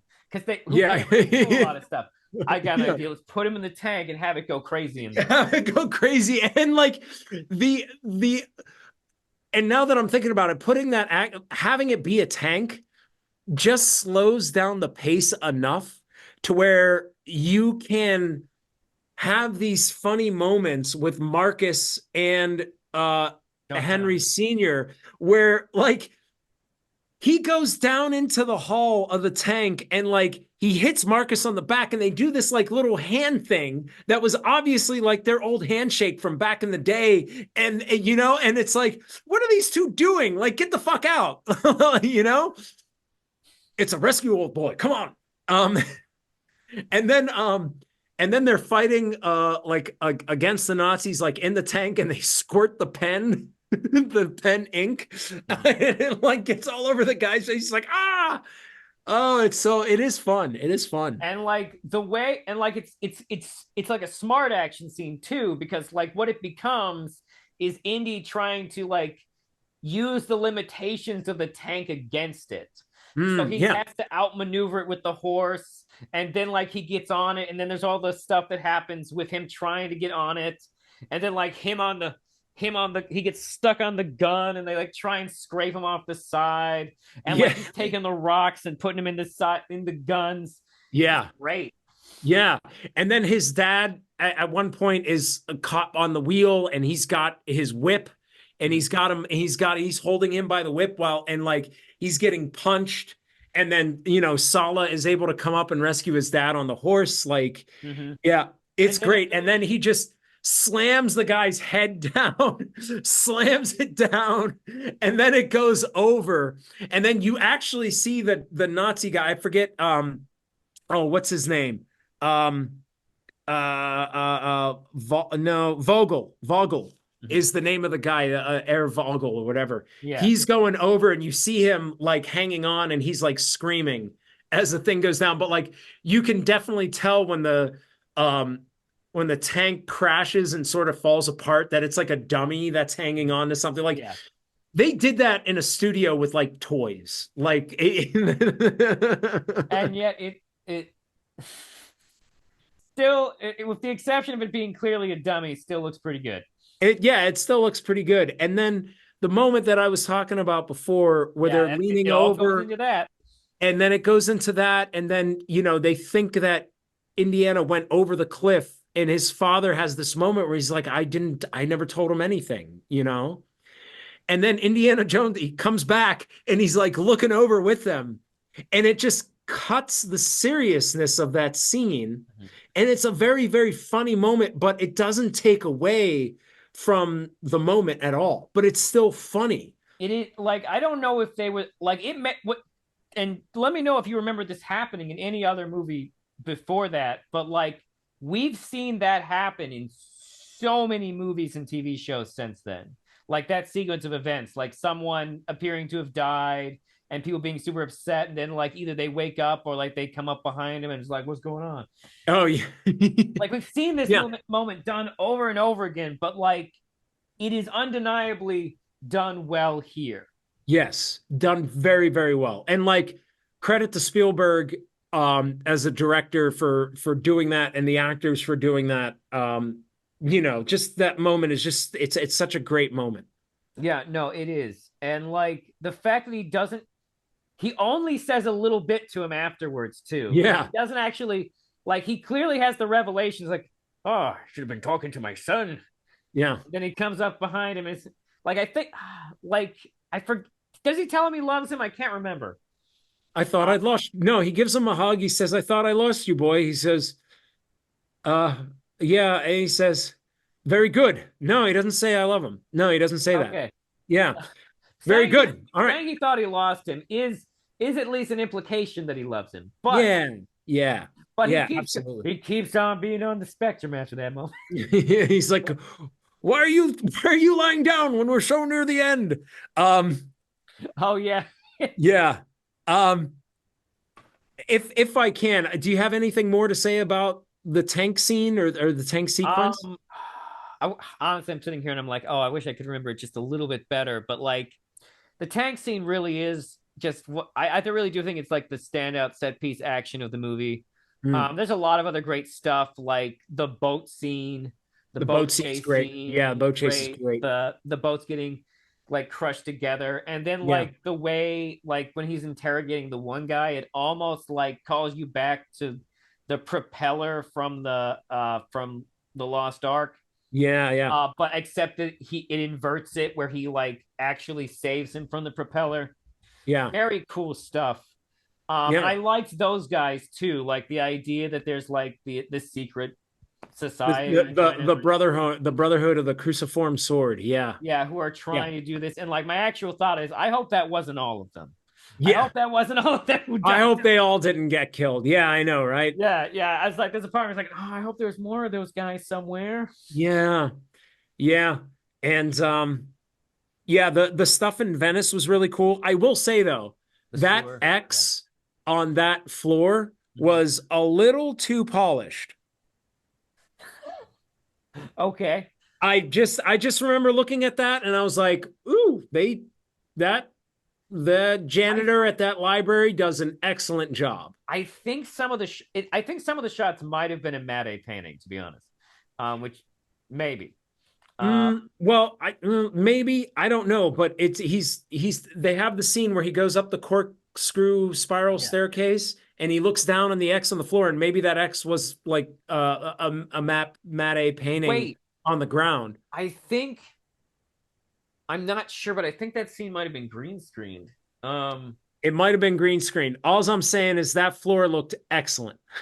oh, I okay. would eat I would eat food off of that floor. And trust me when I say this, I hate public floors and I hate being barefoot in public floors. Like for me to say that, that floor was super clean.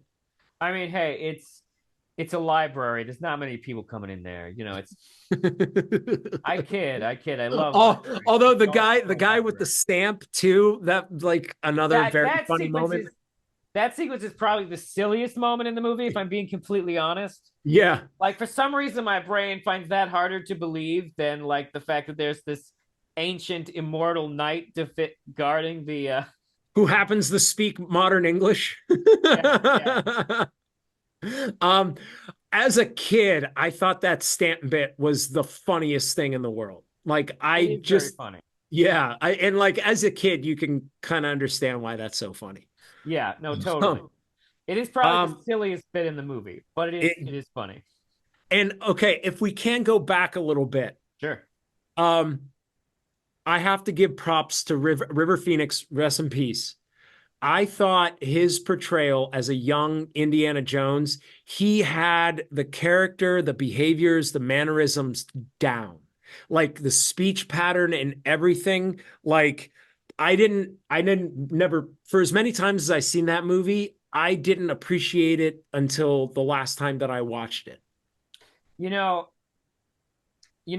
we talked earlier about how Harrison Ford doesn't want to give up the role to anyone.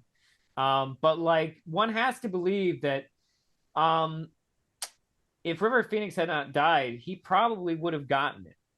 Yeah. And like we probably would have already seen a movie with him. Maybe Mm. more than one, depending on how good they were. Yeah. Yeah. I will Yeah. just a brief segment here. I thought about rewatching that series before this podcast, but I didn't realize that every episode of that show is literally as long as the movie. Yeah. Like like the shortest ones are 90 minutes. Are you serious? I am serious. I looked it up. On I looked at it on Disney Plus. Um and like I looked at it and I was like, wait, the first episode is like an hour and 46 minutes? What? That's And like then a I whole noticed like movie. the second episode was also, and then like as you go down, they like start to round off to an hour and a half. And I'm like, what? No Yeah. wonder this show didn't last that long. It was probably Yeah. expensive as hell. Wow. Yeah. Yeah. Like I don't remember if like I remember it looking good, like for television, but like I could be that could be the nostalgia of childhood. Yeah. But like after I saw that, I was like, maybe that show was too expensive. But like I did grow up watching that show with my mom, and Yeah. as a kid, I really liked it. Um, for whatever reason, it got me into World War One. Oh, okay. Like the sequence, like for whatever reason, one of the episodes I saw the most times was actually like the one where he was a soldier in the trenches of World War I. Mm. And like it comes off with like a real heavy like anti-war vibe after that, because like it's clear that he did not have a good time in World War Mm. I. Which actually brings me back to a thing I the thing one of the main things that makes him different than James Bond is that I do feel like Indiana Jones, despite the fact that he is kind of curmudgeonly, actually has a decent level of emotional intelligence Yeah. that I don't see in James Bond. Mm. Like even though he is even in his younger days kind of a grumpy old man, Hmm. Indiana Jones has like some level of emotional intelligence that not all action heroes have. Yeah. And I think that that's I can really see that. cool. Yeah. You're right. He is curmudgeon-y, even as a young person. Mhm. Uh, I yeah. think that may have shaped some of my personality. I could be wrong. Hmm. Um, Speaking of, shape some of your personality When I was very young, I was very curmudgeon. because of Indiana Jones? I don't know, maybe. Okay. I don't know if you've heard my episode about the Care Bears. Uh, Yes, I have. I have.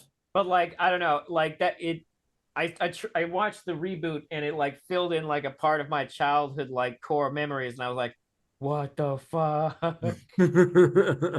I may or may not have based my world view and attitude off of Grumpy the Bear. No wonder Um, I was such a weird kid. Um, where were we? Yes, Last Crusade. um, Oh, we haven't talked about the traps or anything. the traps.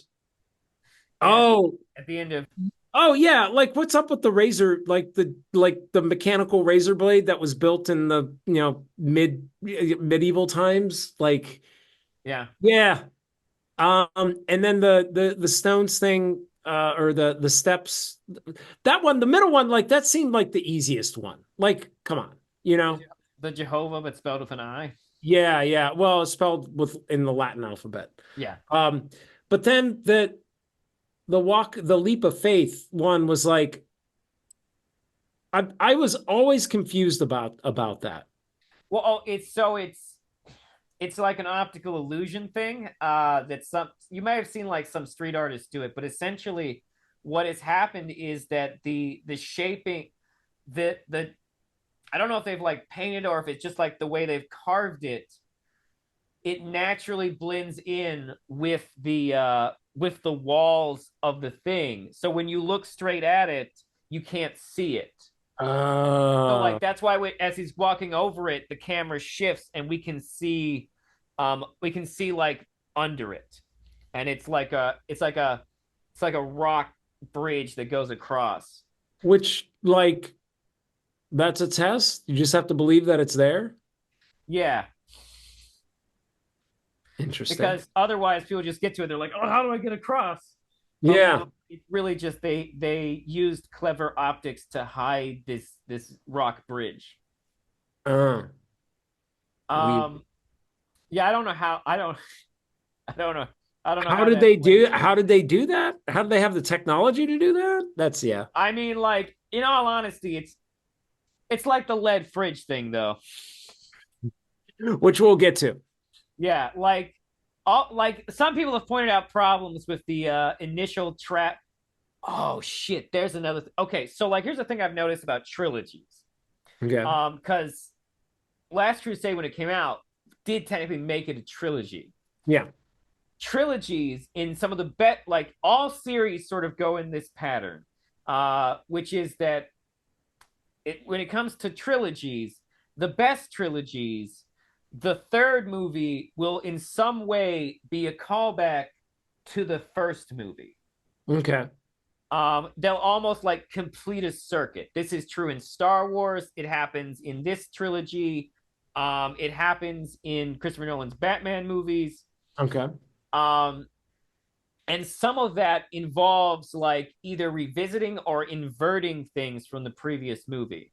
Yeah. Like they bring back the Death Star in Return of the Jedi. There's a whole bunch of different connections between the Batman movies, and but in Crusaders, they almost invert like the sequence to the story in the fact that we begin we begin in Lost Ark with a series of with him stealing a thing and then escaping a series of traps. And in Mm-hmm. this movie, we follow him on a journey to the series of traps. At which point, when he escapes, the movie has not begun, but the movie has ended. Okay. Oh, yeah, yeah, yeah, yeah. Oh, yes. That makes sense. Um, I get what you're saying. Yeah, Yes. Yeah, and yeah. also that movie brought back some more characters from the first movie that aren't in the second movie. Yes. Yeah. Because you had Sala and you had Marcus. Yeah, yeah, And yeah, it yeah. brought back a bunch of tropes that weren't in Temple of Doom either, Yeah. like him being a professor, Mhm. et cetera, et cetera. They all Yeah. got the gore though. Yeah. Yeah. Um, what was the gore in? Oh, was it? Well, you had the guy. Oh, yeah, Donovan when he drank the from the wrong cup and he sort of just withered away to dust. Yeah, yeah, he withers away. I feel Yeah. like there was something else, but that is the big one. Like he just, Yeah. Um, which is not at like I mean it's which that is similar to what happens to the people in the Lost Ark also. yeah, they just kind of melted. Yeah. Uh, Um, but I will say this about I don't know if you picked this up when watching Crusade, but did you notice that in the opening credits that the mountains were sort of like pictures of what's to come? I didn't think about it, but it makes a lot of sense now because Last Crusade opens with some incredible cinematography of like the American desert. Yeah. Yeah, and I think they might have done some CGI on those mountains because it looks like they look like they're sculptures of scenes. Mhm. In Yeah. many ways, the Last Crusade feels like a return to form after Temple of Doom. Yeah. Yeah. Yeah. Um, but yeah, it's a great movie. And I think the ending with them riding off into the sunset, I think is awesome. I Yeah, love the ending. Um, yeah, the whole because thing with the at the time it felt like a conclusion. yes. Yeah. Yeah, it did. It sort of felt like it was like a nice little wrap up of everything. Like if they had never made any other Indiana Jones movies, you could still look at it and be like, it ended well. Yeah, exactly. Um, what else about this movie? I mean, like this movie's great. Like I felt like we kind of went hardcore on Raiders. But like I love Crusade. Oh no, I And love Crusades also. yeah, Like I don't want to give away too much of my ranking or anything, but I will say things are pretty tight between yeah, these two. Like I'm very, very I'm difficult choice to make. yes. Yeah, I'm with you. I'm with you on that. Um, Anything else on that?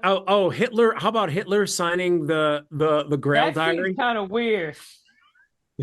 That scene is kind of weird, but I also kind like so that scene is like a strange combination of holy shit, I can't believe they did that, and that's kind of amazing, but also a little bit of you would think Hitler would think it was weird that book was full of English. Yeah. And he signs his name in English too. Like, Like it doesn't that yeah, no, that doesn't make any sense. yeah. And like he must not have paid too much attention of like the book that he was signing either, you know? I feel like that scene is probably the most ridiculous scene in the movie, and Mm. we let it and well, no, actually it is more ridiculous than the stamp scene. But for like different reasons. Uh Yeah. How about go ahead, finish your thought. um like I don't know, there's just something I feel like I don't know if any director, just any director could have gotten away with that sequence. I Yeah, feel like Spielberg like is good enough to get away with it. Like right. we're gonna like it still works in the film and it doesn't violate the absolute sense of goofiness that is in Indiana Jones. But like because it's Hitler, it's still like what the fuck? What? I know. And like, But I it's a mean, thing that could happen. it's a scene that like for all intents and purposes really could have been cut. Yes, Yeah. technically true. Yeah. Although I would still probably save it before I save that woman being harassed by the animals. Uh, although I would probably have to at least keep the thing with the elephant because otherwise I would have to reshoot the entire scene. Yep. Um, how about when they go to the that castle in was it Austria? And I'll get and you know when they go to rescue his dad out of that castle, and just that castle scene's a really great scene. and Just also like it is great, but also more evidence for my argument about his dad because his dad is using out of the box logic when he's thinks he might be one of them coming through the yeah, window. he comes swinging through the window. He's hits him in the head with the that. Oh my God, that's right. Yeah, In his mind, this could be some type of German trick. They, a great introduction to a character, though. You yeah, know. and then like he at first he's really upset he broke the vase, Yeah, yeah. He's this ancient Chinese vase, and then he yeah. realizes it's fake, and he's like, oh, it's fake. Never mind. I'm fine too, Dad. Yeah, yeah. He like doesn't care about his son. The fact that he just whacked him over the head. Yeah, no. And then the whole betrayal with Elsa, and then the escape scene with the fire, like again, funny at moments and serious, like is something that Spielberg has this capability of doing. And like the trap door, not Yeah, the yeah, secret fireplace door. It's yeah, yeah. ironically in the fireplace, the only place in the room not on fire. Not on fire. And like the Nazis being on the other side and everything. And and then like they go out and and like he has the idea to set the one boat off in the river so that maybe they'll chase it and then gets on the motorcycle. Although if I'm being honest, I would have at least waited until I heard the boat's engine turn on. Oh, I know. Like Yeah, he should have given him a couple just more wait a seconds. little bit longer. Yeah, no, but like that's great. And then like the chase sequence they proceed to have after that. It's just there's so much good stuff. There's so Yeah, much good stuff. a lot of fun stuff. A Yeah. lot of fun stuff. I think the tank is still the action highlight for me, but like honestly, this like the boat chase scene too. It is so much good stuff. So much Yeah. good stuff. And the ending too, when he's like, when Elsa falls, like trying to reach the grail, she slips out of his Yeah. hand.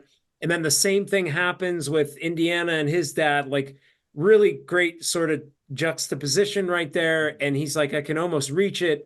And then his dad is like, just let it go, you know? And it's like his father, like, this was his obsession for his entire life, finding this thing. But like, it was more important to save his son's life than to recover the grail, you know? Which is of course what storytelling's all about, this moment of like journey and change. Yeah. This adventure has brought his father to like finally be able to let go of his obsession with the grail and embrace his son Yeah. and know which one matters to him more. Yes. Which is so beautiful. And The well, then search, this, honestly, yeah. Sean Connery's I haven't seen all of Sean Connery's movies, but this is my favorite Sean Connery movie now. I might have to agree with you. I think it's mine too. Like I think it's mine too. he's great in it, and like the stuff he Yeah. gets to do and the adventure he gets to have, fantastic. Yeah. So much fun. And Although, he's like, he's not James Bond. He's kind of like this bumbling, kind of yeah, goofy no, character that's not suave or slick at all, you know? And it's believable. It's believable, you know? Mhm. He's, oh, this is James Bond, but it's not James Bond. No, absolutely, Totally and different character. yeah, it's fantastic. Yeah. Um, yeah, the search for the Holy Grail is a search for the divine in all of us. I love it. Um, ready to move on to Crystal Skulls? Yes, which at the time when it came out was probably, and actually might even still be, although that could just be because I don't remember, like I was a child when Temple of Doom came out, so I don't remember the criticism of it like in real time. But Yeah. when Crystal Skulls came out, it was the first Indiana Jones movie where people were just like, they fucking ruined it. Yes, I remember that. I And was one of those people that thought that too. and like I didn't see it in theaters. I saw it on like DVD many years later. Yeah. Not many years, but like a couple of years later. Yeah. And like I remember thinking that like the main things in it that people criticized, I just thought were like not great criticisms. And I still stand by most of that. What is Um, okay, for example? so like of course the big thing, people were like, aliens. There's aliens in Indiana Jones? No. And it's like, guys, did you see the other movies? They had fucking voodoo in one of those. Yeah, and like, are they aliens or are they interdimensional beings? Oh, that's So another thing about like, Temple of Doom. They do. Why are the Indian people doing voodoo? yeah, yeah, right. What, Yeah. Bilbert? Have you even been to this country? Something wrong. Something was going wrong there. But like, yeah, are they aliens? Are they interdimensional beings? Like, Well, I don't they're know. they're Like, interdimensional aliens. and okay, we cover them both. And like, there's a criticism. There's okay. Let's just get to it. The lead fridge and the nuclear bomb. Yeah. Here's my take on this. Is it's very I how do I want to say this? I don't like it doesn't offend me, it doesn't upset me, but it's like I always find it peculiar when people criticize movies for like, oh, that's unrealistic, that can't happen. For example, like in Star Wars, oh, you can't hear sound in space, or oh, you can't breathe in space, or there's no air in space. Mhm. Like there's no explosions in space. I'm like, well, in this universe there is. Like I don't have a problem with something breaking conventional physics or reality as long as the universe that is being created is consistent. Yeah, if we cared about that, there's so many movies that are considered classics we just have to throw out. Right. Like all Christopher Reeve Superman movies, like spit in the face of science. Well, and I mean, even Batman, like a grappling hook that is physically capable of torquing a human being is not, it can't be that small. I watched this. It was like on A&E or something like that. It was about like all the gadgets that Batman has and are they actually like conceivable in real life? Like you would need like a grappling hook, like it would have to be like this big, like it which is not convenient to sort of carry on your Mhm. on your person, you know. It'd have to be like 2 to 3 feet wide, and it would have to be like that. Like it's not possible. So like any superhero movie, defies conventional or realistic physics or the Yeah. natural laws of science. So like with Indiana Jones, we haven't seen a nuclear explosion in this universe yet. And so in this universe, a lead fridge can protect you from a nuclear bomb, just like you can float over a cliff in a raft and it won't flip over. It'll land and parachute down nice and softly into the river, which happens 3 times in the Crystal Skull where they're in that tank and it goes over 3 different waterfalls. And they just sort of get dunked down and come up. And I'm like, the action in these movies have always been cartoonish. Mhm. I might have at the time had a problem with the lead refrigerator, but as I've gotten older and I've understood story and universe building a little bit more and like just being accepting of just the universe that somebody creates where physics aren't like our own natural laws of physics, like just accept it and just be okay with it. It doesn't.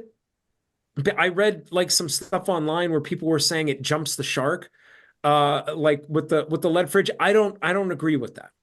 Yeah, I don't think that really violates it that badly at all. No. Like there's so many things that happen in Indiana Jones movies where it's like, really, that's where you're gonna draw the line. Do, do, do you really think they'd be okay if they just swam under the petroleum while it's on fire? Yeah. Uh, Right, right. Going back to yeah, yeah. yeah, that one's from That Crusade. Last Crusade, yeah, when they're in Venice. Last Yep. Crusade, yeah. Yep. Um, so the other thing that's interesting about those two things that were heavily criticized, though, is that like those two things, like the thing about King of the Crystal Skulls is that it is very much meant to be a view of the 50s. Like everything Yes. in that movie is technically about the 50s. Maybe too much about the 50s sometimes, but Yeah. it is all about like the idea that this is him in the 1950s. And this is the first time that this is the first time that his students don't look at him like they all want to bone the shit out of him. Yes. Now he's in like now he's middle aged. Now he's in like his 40s. Well, I have this note. Oh wait, no, now he's in his 60s.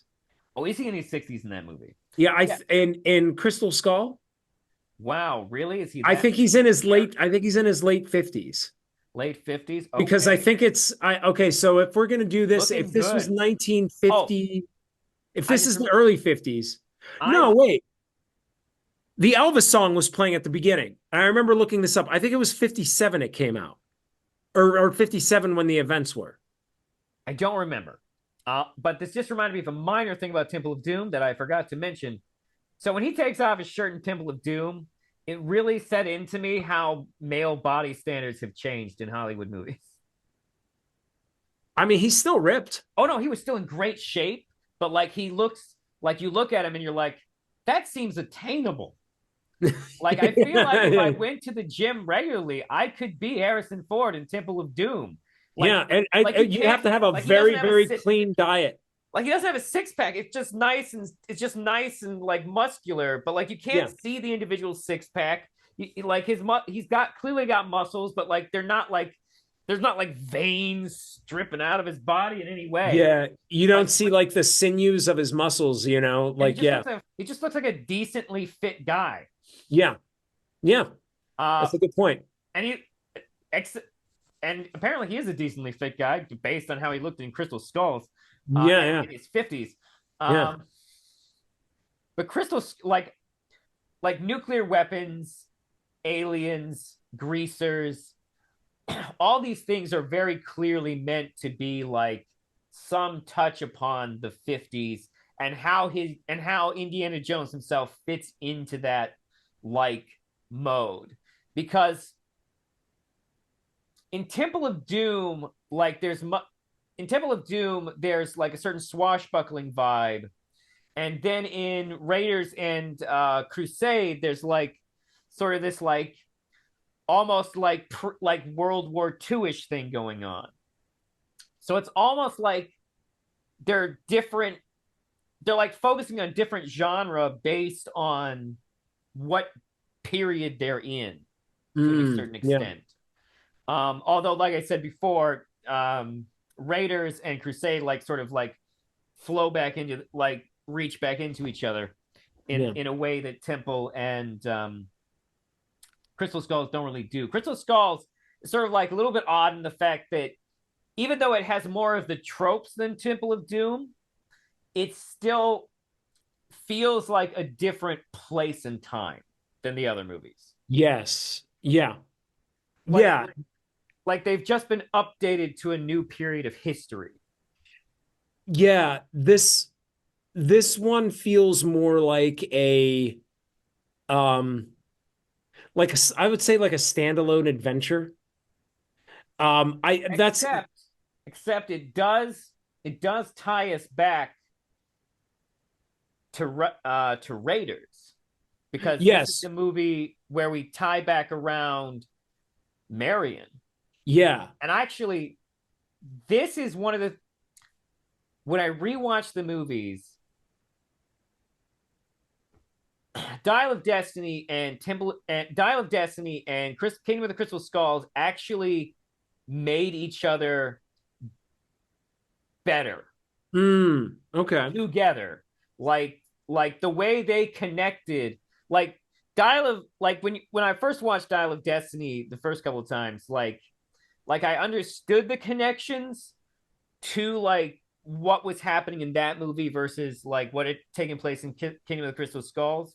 Hmm. But like it suddenly made it like it made Dial hit way harder. And now when I watched Kingdom of the Crystal Skulls, I didn't hate Shia LaBeouf anymore. No, I 100%.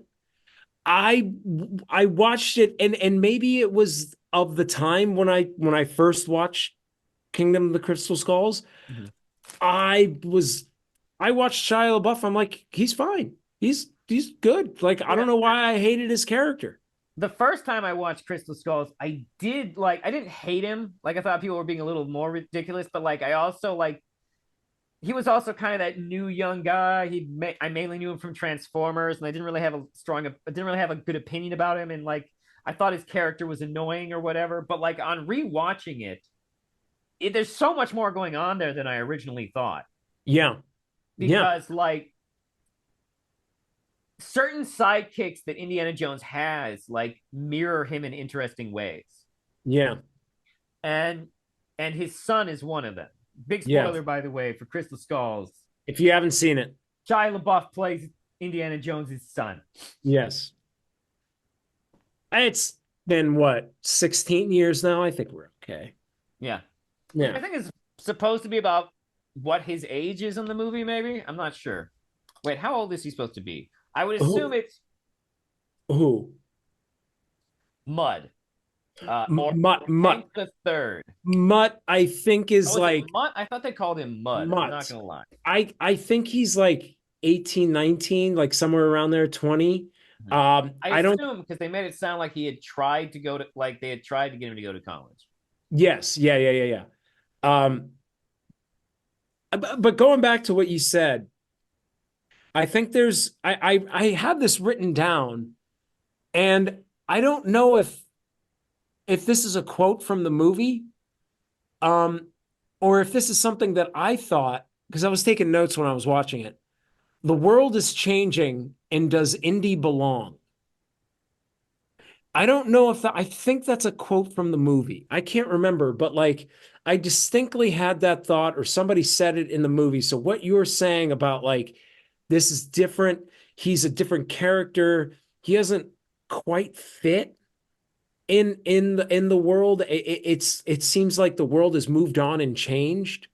And Um, like when I first saw the movie, my brain interpreted it as it being incongruous. yes, But when I rewatched it, it made more sense. yeah, because we're seeing Indy change. Like this is a new step in Indy's life. It's sort of like the first what like Crusaders was him as the son, now it's him as a father. Yeah. Although Yeah. a surprise father. Um, I will say though, this movie, and Temple of Doom just it feels similar Mhm. because there's there's like not some sort of redemption going on. I feel like with Crusade and Dial of Destiny, there's definitely redemption. Okay. And even maybe with Raiders a little bit, maybe lightly. I think there's redemption between Marion and Indy in Raiders, but Temple and Crystal Skulls doesn't really feel that way. Um, it just sort of feels like a little bit like they're kind of like two different movies, and that's where I found similarities between the movies is that they just kind of feel like they're standalone action adventure movies. Um, but there were moments where there were like little homages to um uh Temple of Doom when they're in the cemetery, I think, and they're crawling around, and then there was something happened. They got stuck in an antechamber or something, and they had to pull a lever, and it was through like this thing with a bunch of bugs, which like Oh harkened yeah, back no, I know what to you're talking about in like we're talking about Temple of Doom right now, right? no, that happened in Crystal Skulls. It happens in Temple of Doom also. Yes, exactly. That's my point.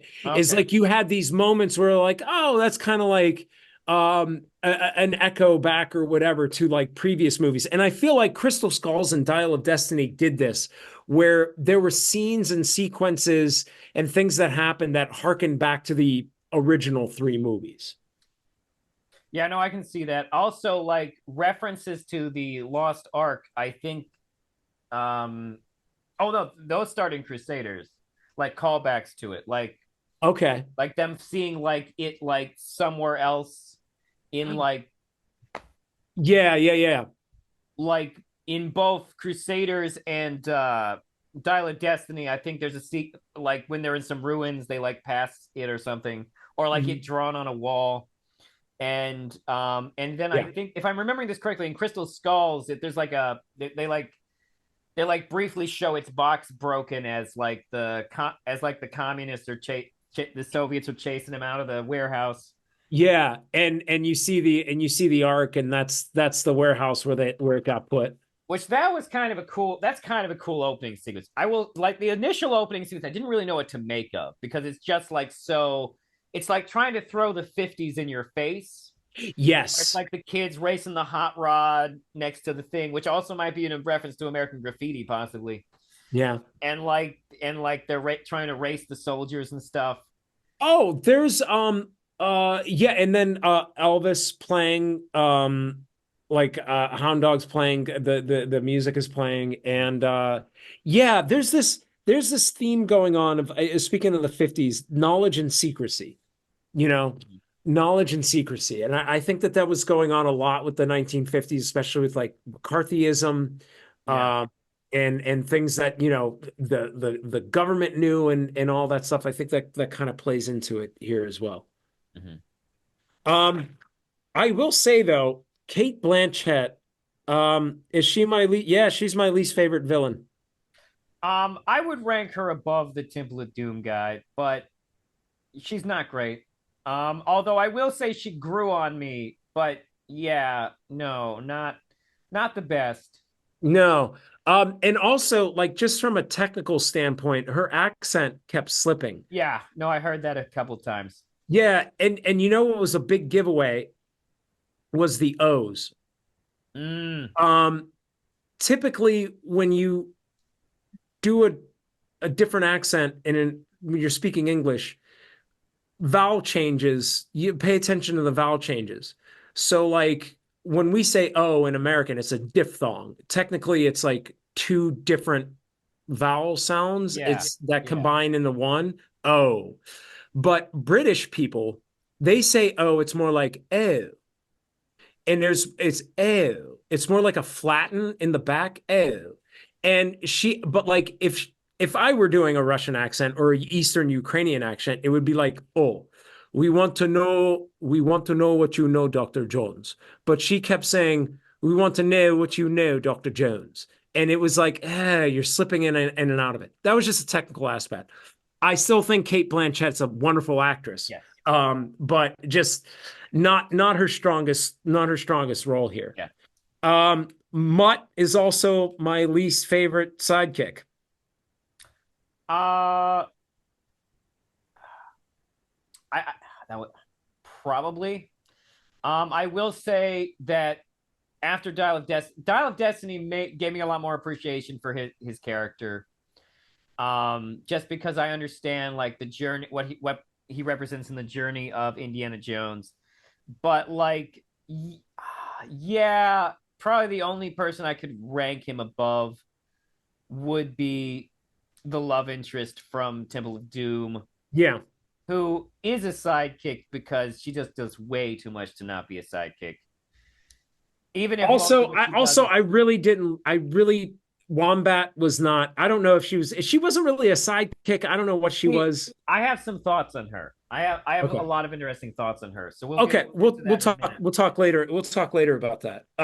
But yeah, I can see like I feel bad because I like him more now, but like yeah, kind of has to end up in that spot almost by default. Yeah, which like again, I mean, maybe more than Marcus. I like Marcus. I mean, yeah, I do like Marcus. I mean, like he's not the most useful of the sidekicks. No. But like there is something lovable about him. So yeah. I think part of my problem with this movie, and this is like common to the critique, is that it seemed like the motivation for the villains to want to get the crystal skulls was a little bit like weak. Like they just, well, again, mind control, and actually nowadays, today, that sort of thing makes a little bit more sense now that we have social media and we have algorithms and we have, disinformation campaigns and that sort of thing. At the time, we were like, mind control, like really, although that, like, honestly though, that does tie into like the period also, like Manchurian Candidate. Later we would discover programs like MK Ultra and Operation Artichoke and other things. Mm-hmm. So like I kind of get the mind control part of her thing. But I was thinking about this because you just made me think of another thing that I think we could consider a trope here, which is that in most of the movies, there is typically like our antagonist will be someone working either with or for like an opposing power. Yeah. Typically the Nazis, but they are doing it for their own specific reasons. Yeah. Like Belloc wants something different than what the Nazis technically want. And in Crusaders, the rich billionaire who hired Donovan in the first place, yeah, turns out he's doing it for his own reasons.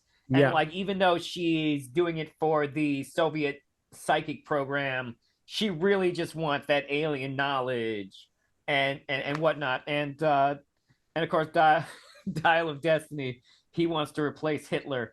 Yeah. But so like that's also a reoccurring thing. Their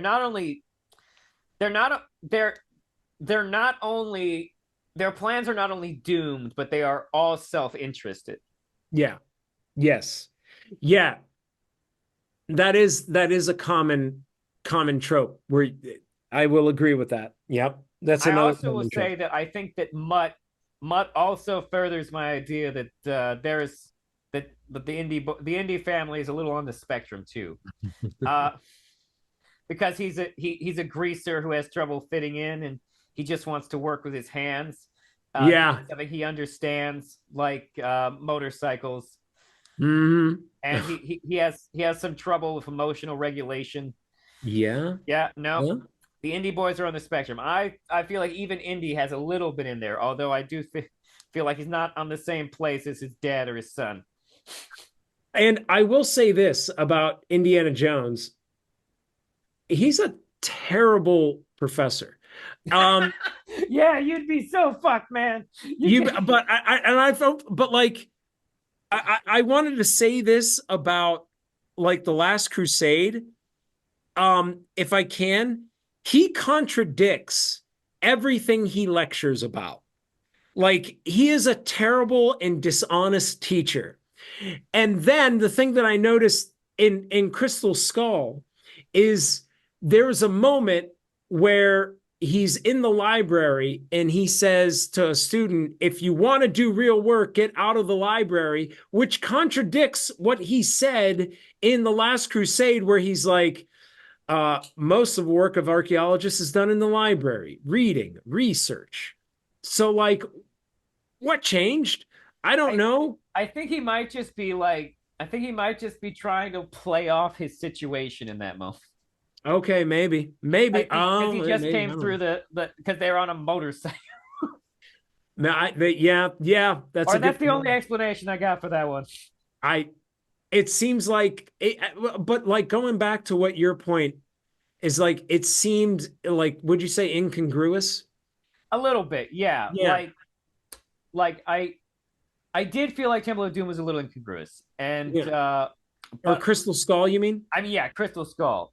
It Yeah, felt incongruous, or at least it felt very incongruous the first time I watched it. I will also say that the CGI in Crystal Skulls has aged interestingly yeah. because I Um, watched it and I thought to myself, this is some very 2023 looking CGI. yeah. And I don't mean that as a compliment. Like it's like, I bet this looked pretty good back then, but this looks like all the movies I saw in 2023 that everyone said looked like shit. I will say though, that chase scene, like awesome stunt work.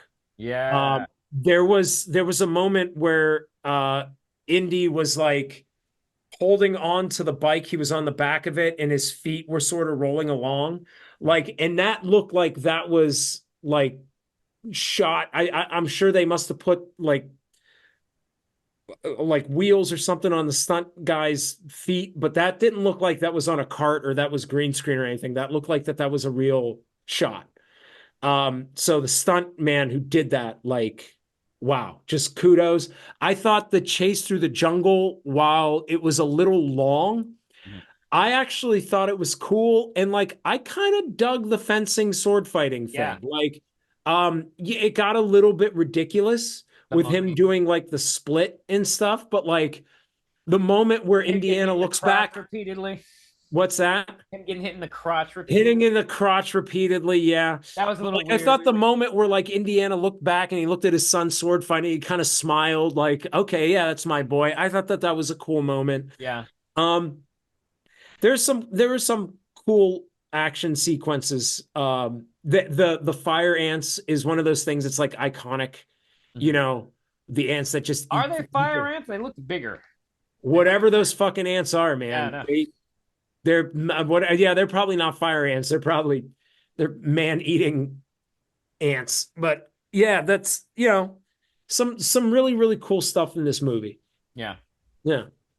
Yeah, no, it's like I won't lie, it's a little bit further down my list, but like the thing is that like in many ways the Kingdom of the Crystal Skulls, like it feels like it falls to these it doesn't fall down these lists out of being actually bad. It falls down them out of almost like a default. Just Yes, because of like how good other Indiana Jones movies are. exactly. And that was the thing that I realized after I watched this is I was like, this movie is not that bad. Yeah. Like if this movie came out now, I'd be like, okay, that was fun. It's a fun movie. It's got some fun action adventure. It's got some, Marion comes back, which is a cool callback.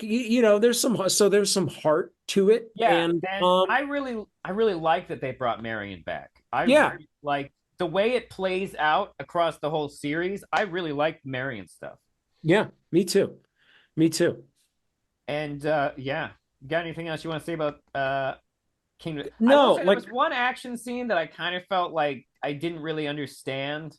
which was when they were in the graveyard and those like almost capoeira guys like attacked them. Yeah, that was a little problematic. That Yeah, was it felt yeah. like it felt a little racist, Yeah, but also like I couldn't tell if it didn't. I didn't know if it was necessary at all. yeah, and just like overall, like the plot was just a little unclear, and I like it was just a little unclear as to exactly what they were after. I felt the MacGuffin in this one was a little I mean, it was a crystal skull. yeah, right, but like were they in all aliens? Were they only in the aliens that were in this city? And like, what are you after the city? Are you after the crystal skull? Like, yeah, it just was like it got a little muddy. But again, I still would put this movie up against any mediocre to good Marvel movie. That's my Yeah, thought. yeah. No, I'd say that those are fair statements. Yeah, Um, which which brings us to our thrilling conclusion. yeah, Uh, the Dial of Destiny. Which I don't know if I'm correct, but like I get the distinctive vibe that I like this movie more than you. Uh, yeah. I don't like I watched it again and I just remember the first time I watched it in the theater and then I watched it again like last week. I liked it more on second viewing. Um but it is definitely I mean it's definitely not my favorite. And it's yeah, but there are some really good things that I do like in this movie though. so like I mentioned briefly before, this movie I like that James Mangold. I think that James Mangold as a substitute for Steven Spielberg is a good choice here because James Mangold is good about making movies about getting old and dying, and that's kind of what Dial of Destiny is technically about. Like the movie's cold open is this callback to, and actually its cold open does tie more directly into the overall plot than some of the cold opens. Like the cold open for Raiders specifically has like the least connection to the main story other than Belloc. Mm-hmm. Like we don't even ever see his sidekick that flies the plane again. I forgot about No, no, we don't. we Yeah. didn't even rank that sidekick. That's how Yeah. minor he is. And Yeah. like same for the Asian guy who dies in Temple of Doom. We forget about some of these sidekicks. Oh my God. Yeah, that's right. We Oh for, man. like we like now that I'm thinking about it, there's a couple people Mud is ahead of. Yeah. um Just because he lasted a little bit longer. yeah. Yeah. Um so there's like a lot of things that I really enjoyed about Dial of Destiny, although I do think it's worth mentioning that it is the longest Indiana Jones movie. And let's also just preface this with spoiler alert Oh for yeah. the This one is still relatively new. So yes, spoilers for this movie. yeah. So some of the things that I really like about it is sort of the way it like takes the tropes and then like sort of well some of the tropes and then like looks at them through the lens of how is it different now that he's old.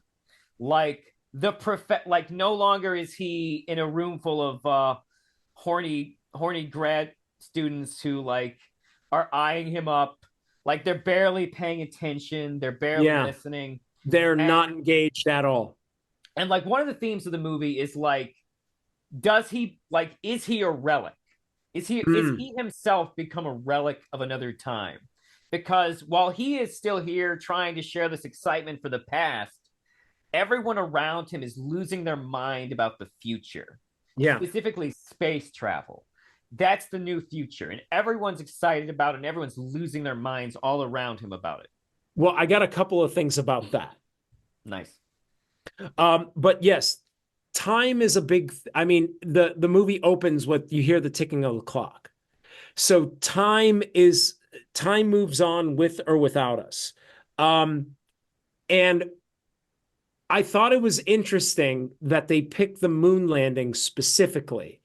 And I was like, well, how does the moon tie in? Well, if you think about it, one of the ways that before we had clocks was we would tell time by the sun and the moon. That's how we could tell the time of the month, the time of season, etc., time time of day with the sun and everything like that. So the ancients measured time by the moon, so that's fitting that the moon landing is happening in this movie. But that's a great point. Time is a huge element of the overall story and plot. Yeah. Which now that I'm saying it out loud, actually sounds kind of obvious considering it's about time travel. Well, yeah. Yeah, it all plays into it. And this, did you know that the object that they're after, I think it's pronounced Antikythera, Yeah. um, it was the world's first analog computer. Like it's a real thing. No, yeah, I knew that. Yeah, Don't know I much else just about it.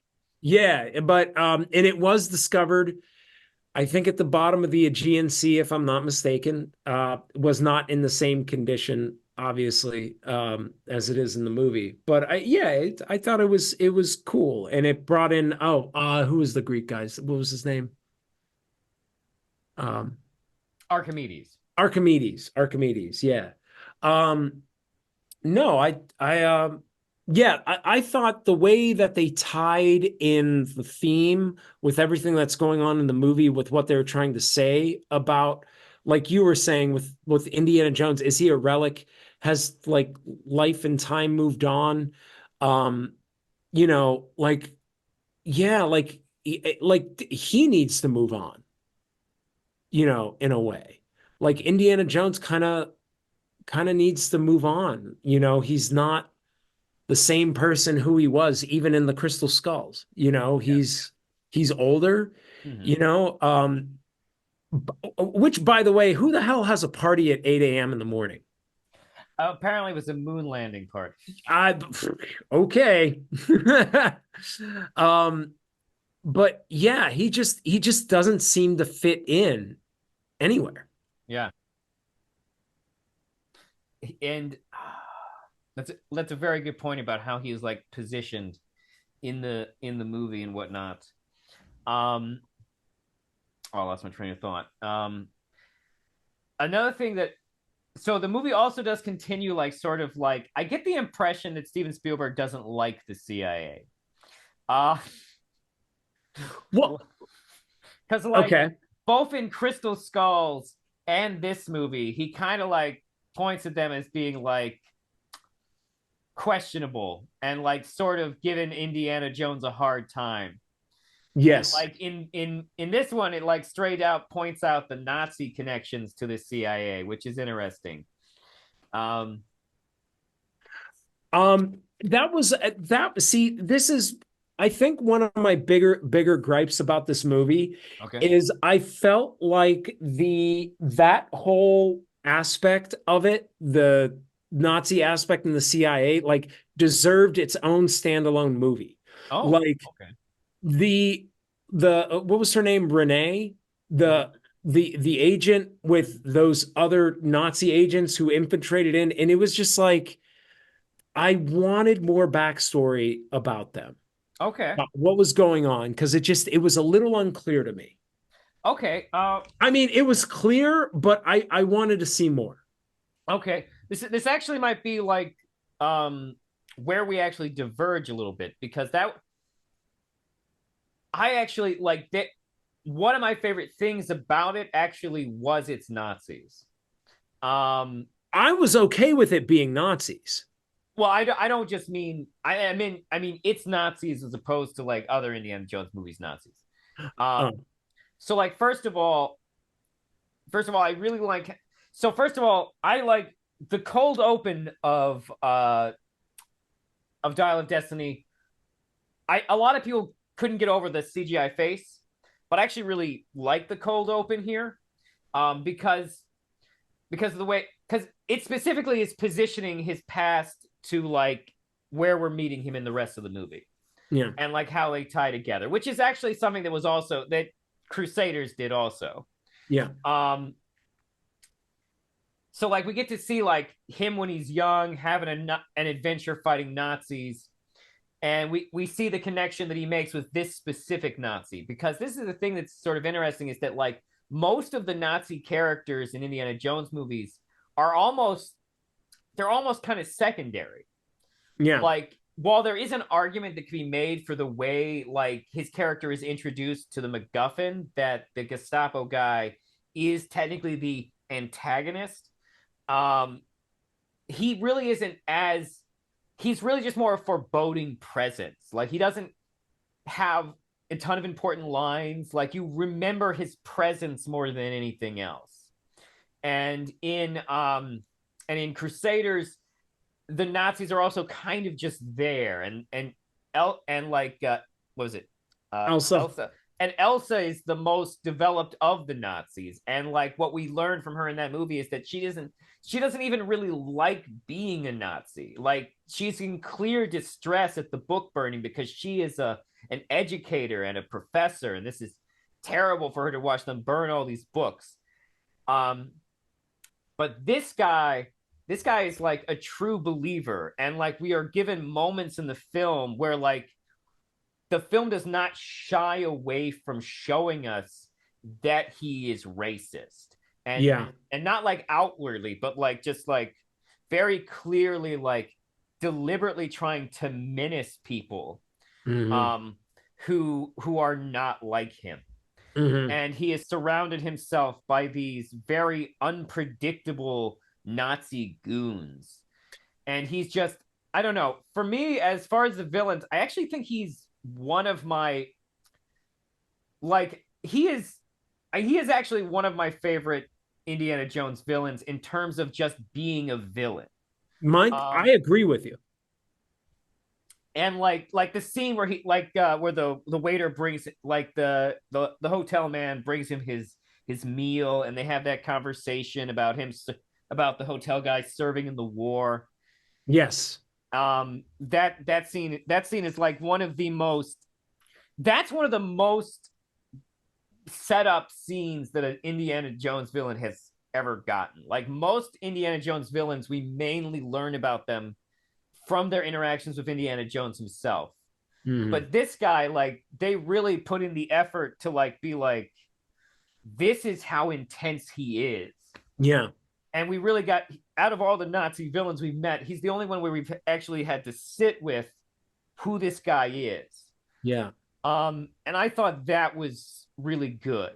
Mm. Um, Belloc, of course, a great villain. Also, the whole mirror of Indiana Jones thing really brings out their dynamic and such. But he Yeah. doesn't really have.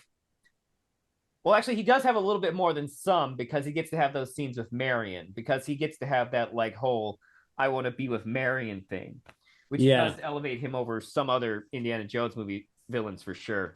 Yeah. But he's not technically a Nazi. Right. He's just working with the Nazis.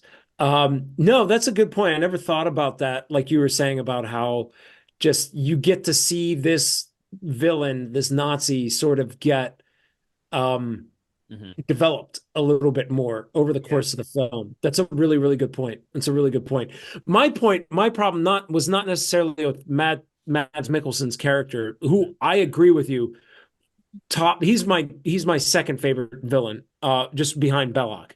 My issue was that with the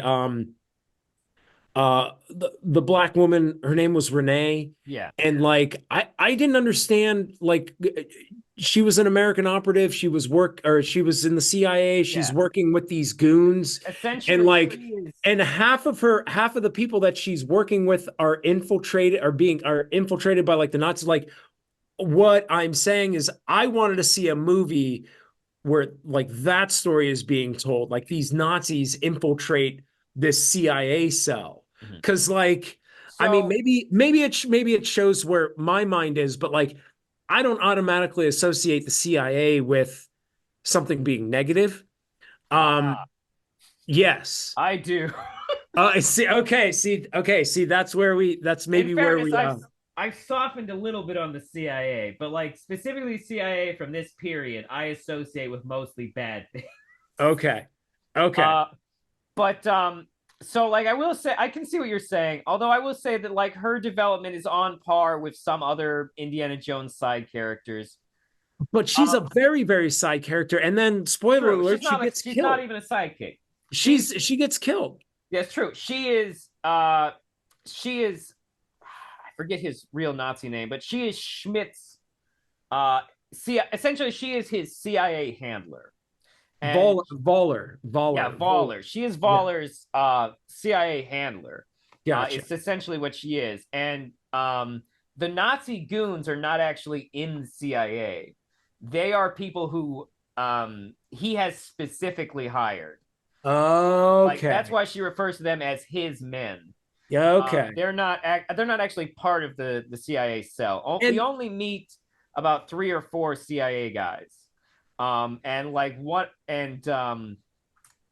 of them is driving the truck, okay. and like the other one is the old guy who comes in and goes, "What the hell?" Uh, but so yeah, uh, Okay.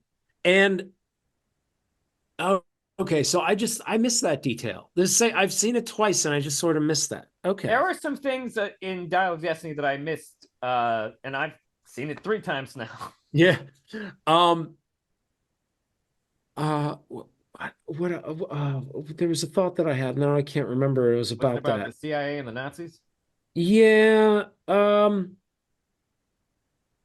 No, I just kind of liked I kind of like the modern day parallels. Um but that were I think they were pretty obvious in this movie, and I really appreciated that. And also, here was my question though. This is the other thing about this movie is that Voller keeps saying that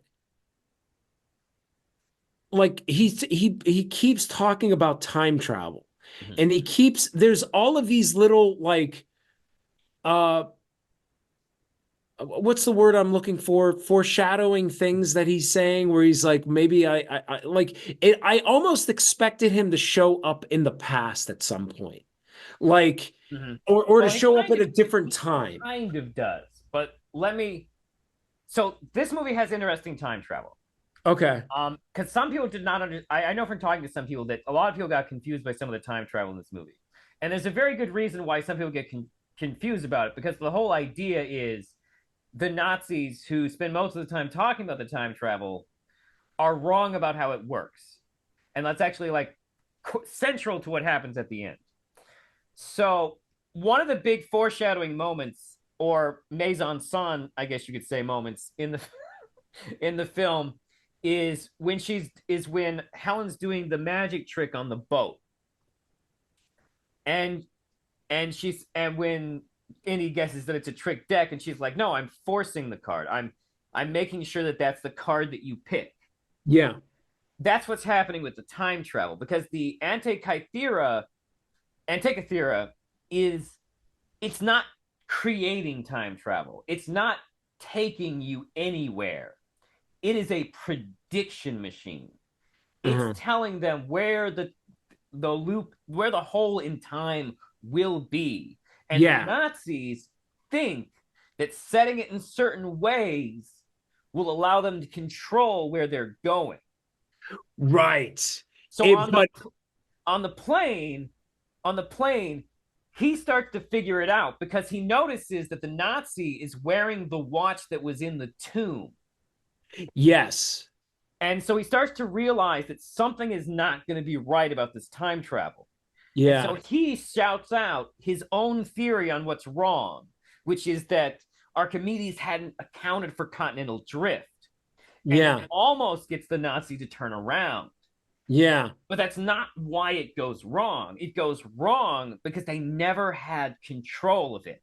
It was Yes. never going to take them where they wanted. It was only going to take them to one place. Place. Yes. The second time I watched that, I picked that up. And yeah, it was a fissure in time that was always going to be there at Yeah, a certain moment. And yeah, because the Antikythera was a weather predicting computer. yeah, yeah, Yeah, yeah. exactly. So, yeah, it's you're right. It's not time travel because I remember the first time I saw that in the movie theater, I was like, well, when they were there, how did they get back? Like, how did they know where to set it? But because it's just a fissure, it's you go in and you go out. That's it. It only travels to one point in time Yeah. from one other point in time. So, like, tell me some of like your other thoughts about the movie, like the action sequences. I thought they did a good job with the action sequences, considering his age. Um, Yeah, I thought like I didn't have a problem with his face CGI. The only thing that was a little off is I noticed his voice sounded a little bit older, in just a couple of moments. That was really it. Still less noticeable than Robert De Niro in The Irishman. Yeah, Um, but so yeah, no, it has it. I do like the action scenes. I think it's actually the themes of the movie that really sell it to me. But like, there are some great action scenes, like the plane stuff at the end is cool. mm. The chase through the streets of New York, Manhattan. oh yeah, no, there's a chase there too. Oh, The horse Morocco, chase scene is good. Although I like the other chase scene a little bit more, the one where they're in not New Delhi, Morocco. Morocco. Yeah. Yeah, I like that chase scene. that was cool. Yeah, The I like the moment with the dynamite on the boat. So another yeah. thing that's different about this movie, that the movie never really directly tells you that it's about death, but it is technically about death. It's Indiana Jones is thinking about his mortality.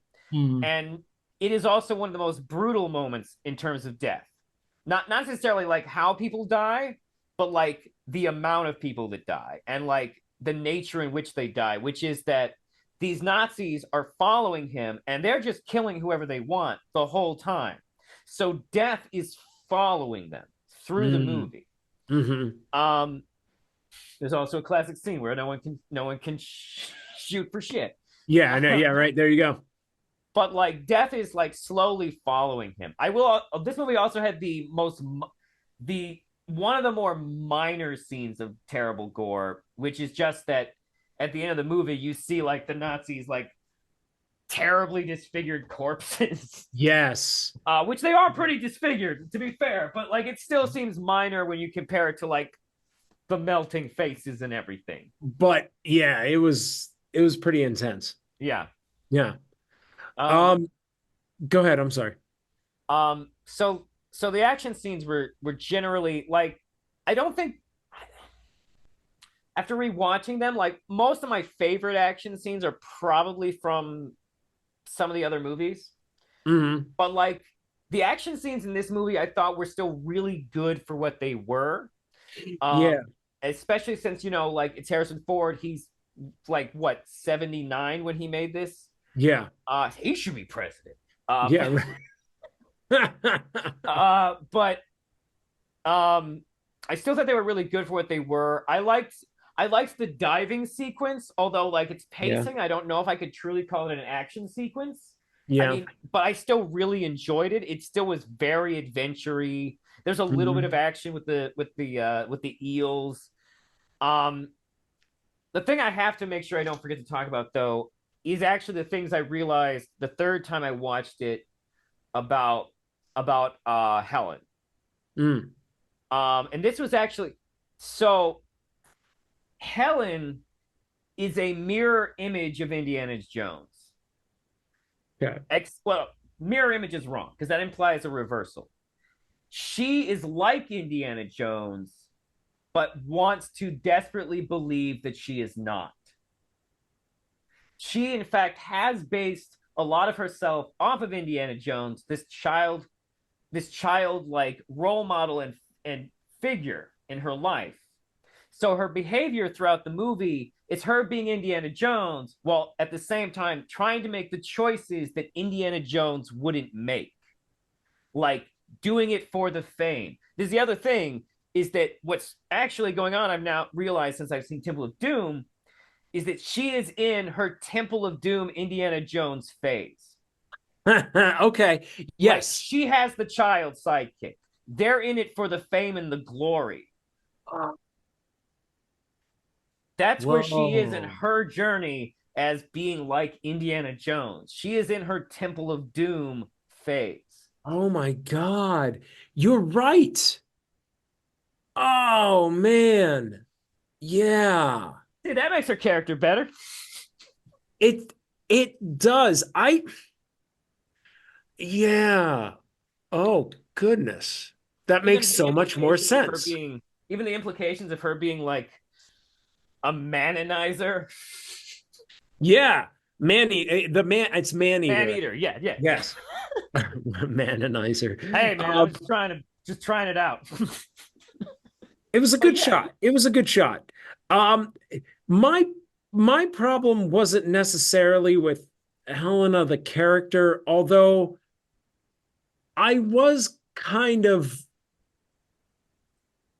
I don't want to say upset. I felt like I was cheapened, like shorted out of seeing Mutt again.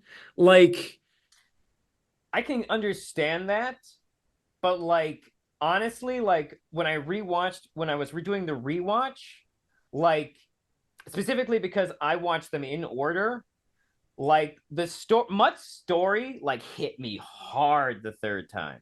yeah, Like because like they don't actually call him Mutt. They just call him, he refers to him as his son. And yeah. like the first few times I thought it was like, okay, Harrison Ford, great actor, very emotional. But like the third time, like my brain actually put it together, like this journey and what Mutt was to him. And also this is more like him dealing with him dealing with like growing old and thinking about mortality and having like one of the worst things that can happen to you when you're growing old happen, which is that somehow even though you are old, you live to be older than your child. Yeah, um and then the well, I mean, you're always older than your child, but your child never lives grows to be older than you. yeah, um and then like how that damages his marriage, and like how he and like how in that suffering he like can't emotionally regulate himself, and he becomes withdrawn like his father. And hmm and so like the third time I watched it, I that part really, the part where he's on the boat talking to her about losing Mutt, like really hit me. Like it was mm, a lot more powerful that time. And I was just like, mm. and like it really I felt like it really tied into the themes nicely. But I can totally understand someone missing out on the opportunity to see more of Mutt. Yeah, However, I think it probably might have happened because Mutt was so unpopular when Crystal Skulls came out, that event. yeah, And also Shia LaBeouf got canceled in between yeah, twice. yeah. That In too. between the two movies, got canceled twice. Twice. Yeah, So yeah. it's hard to take canceling seriously when there are so many people who get canceled more than once. Uh But I did like though the the fact that she was his goddaughter, yeah. and it being like again sort of like a redemption of Indiana Jones, like through like spiritually um through his goddaughter. I thought there was something interesting there to kind of go along with some of the other movies that that with the redemption of the father and the redemption of with Marion and everything like that. Um, And like I so really like the, yeah, no, continue, sorry. no, and no, actually, I just wanted to wrap it up. That was pretty much all that I wanted to say. So yeah, I thought it was cool with that. It was like I think a really smart choice to make it his goddaughter. Yeah, and also like it makes the thing that I was talking about actually make sense. Yeah. Like because she had him in her life enough to like get that like imprint of him and like the kind of Yes. person he was. So it Yeah. like strengthens the concept that she is like in this Temple of Doom phase of being him. Um There's another thing, a trope of, and I think it's present in every movie. Well, yeah, maybe except Temple of Doom, is that Indiana Jones is pursuing something that is somebody's obsession. Oh, In this one, it was her father's obsession. In Crystal Skull, it was Oxley's obsession. yep. We didn't mention Oxley, but yeah. In Last Crusade, it was his father's, and then in Raiders, it was Marion's father's. Mhm, So there's this all of these pursuits mhm. of these obsessions, you know. Oxley was Mutt's father figure. Yes, yes, um, and yeah. So yeah, there's something there. There's something there too. Yeah, Mhm. Yeah. and I'm with the Antikythera. I'm trying to, I thought here's an interesting thing. yeah, All the other ones had an emphasis on like these supernatural, well, yeah, well, technically yeah, aliens are technically supernatural. yeah, Like supernatural elements. I mean, technically the time travel thing is supernatural, but like all these but like so with the other movies it's very religious connotations, and then it's very like otherworldly connotations, but with this one it's science and math, which I think is yeah, interesting. yes, Oh, I forgot yeah. to mention this about Crystal Skulls. I know an interesting background detail about Crystal Skulls and why it's probably the movie that it is. Why is that? um so I forget who it was. It was some stand-up comedian. I want to say Patton Oswalt or somebody, but they got a chance to like pitch ideas to Steven Spielberg at one point.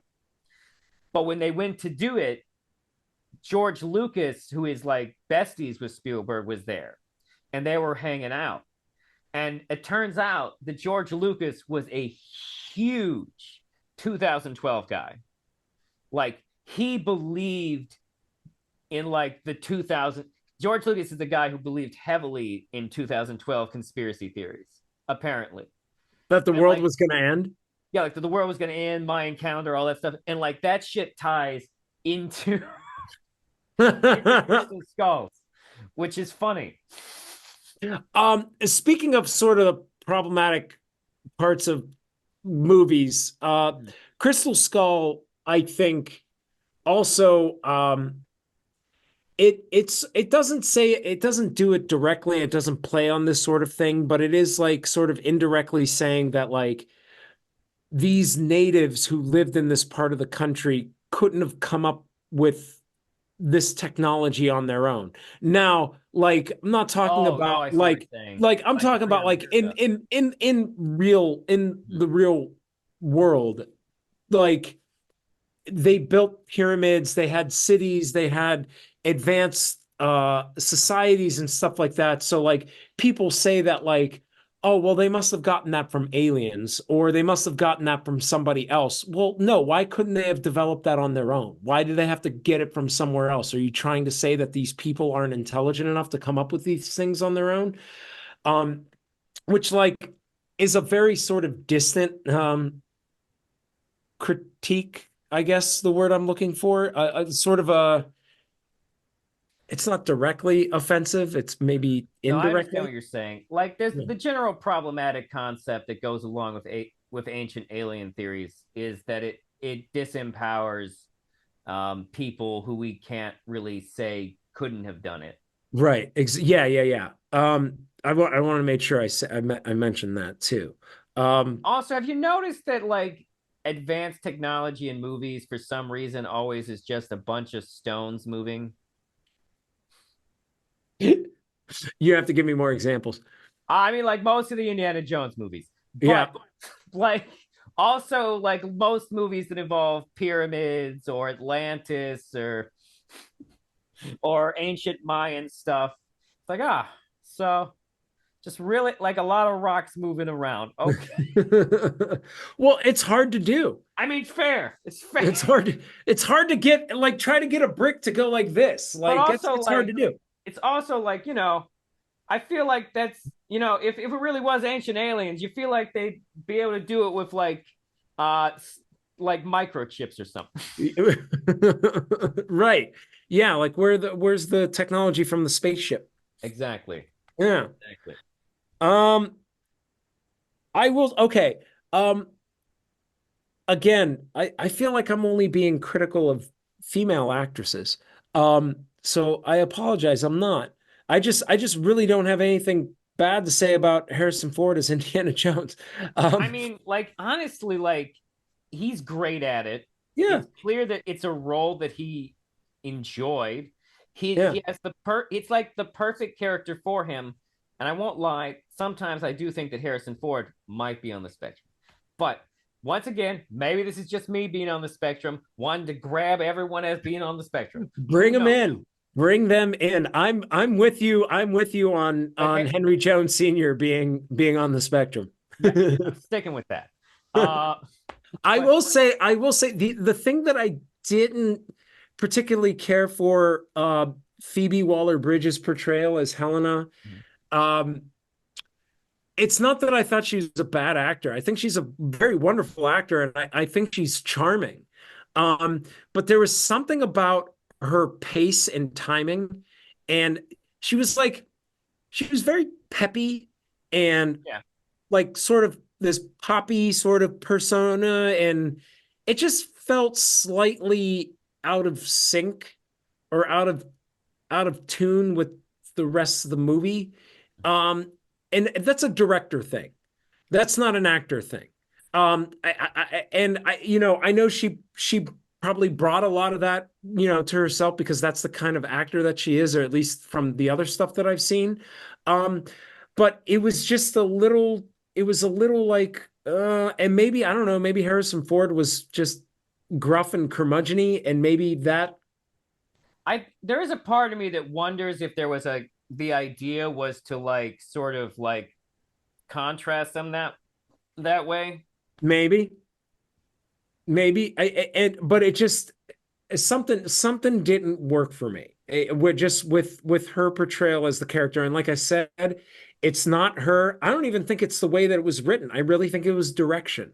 She is Um, certainly better written better than definitely someone else. than someone else who shall remain unnamed.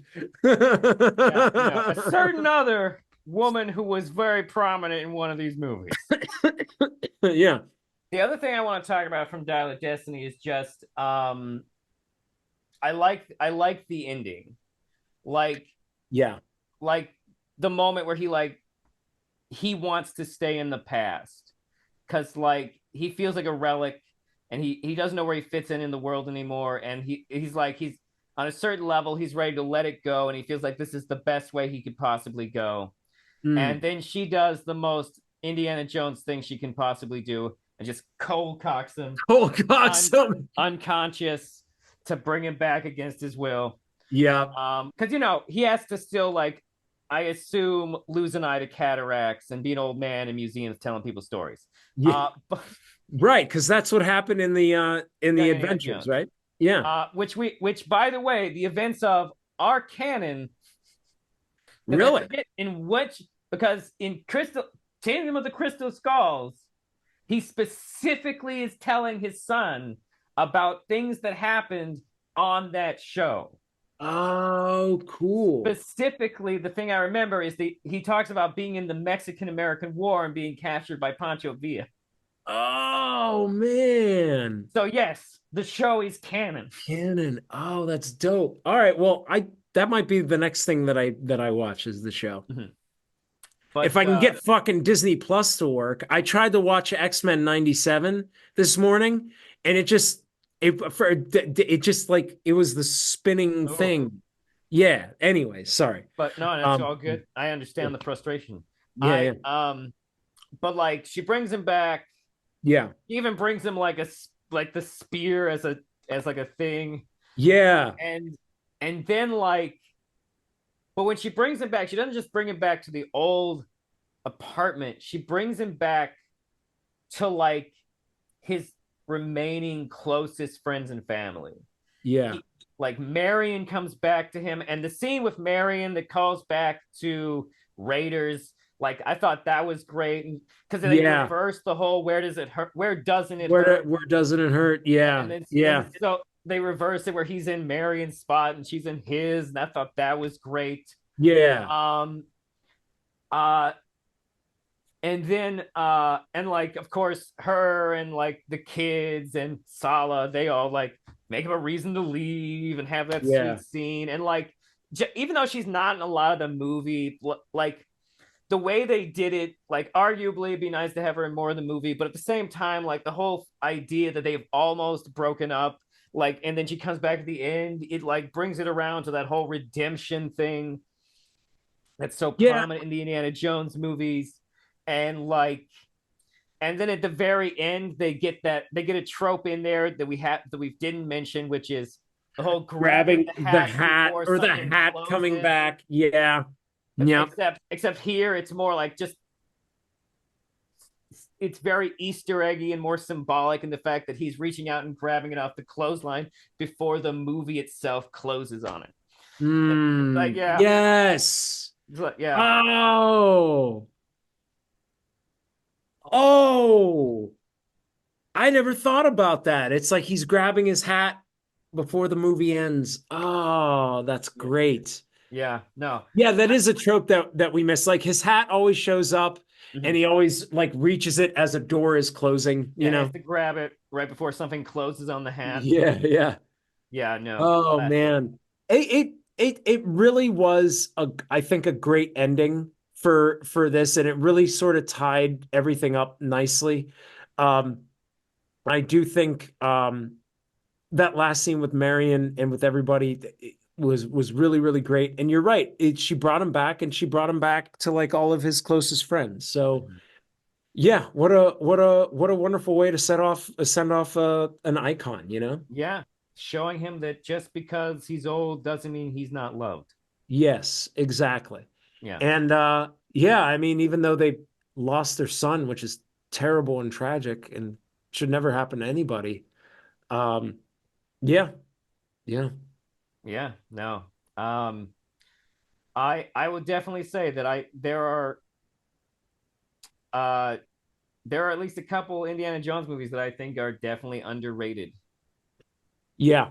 Um, so yeah, Okay. all right. Well, we've been doing this for a while now. You ready to We're rank them? going on 3 hours now.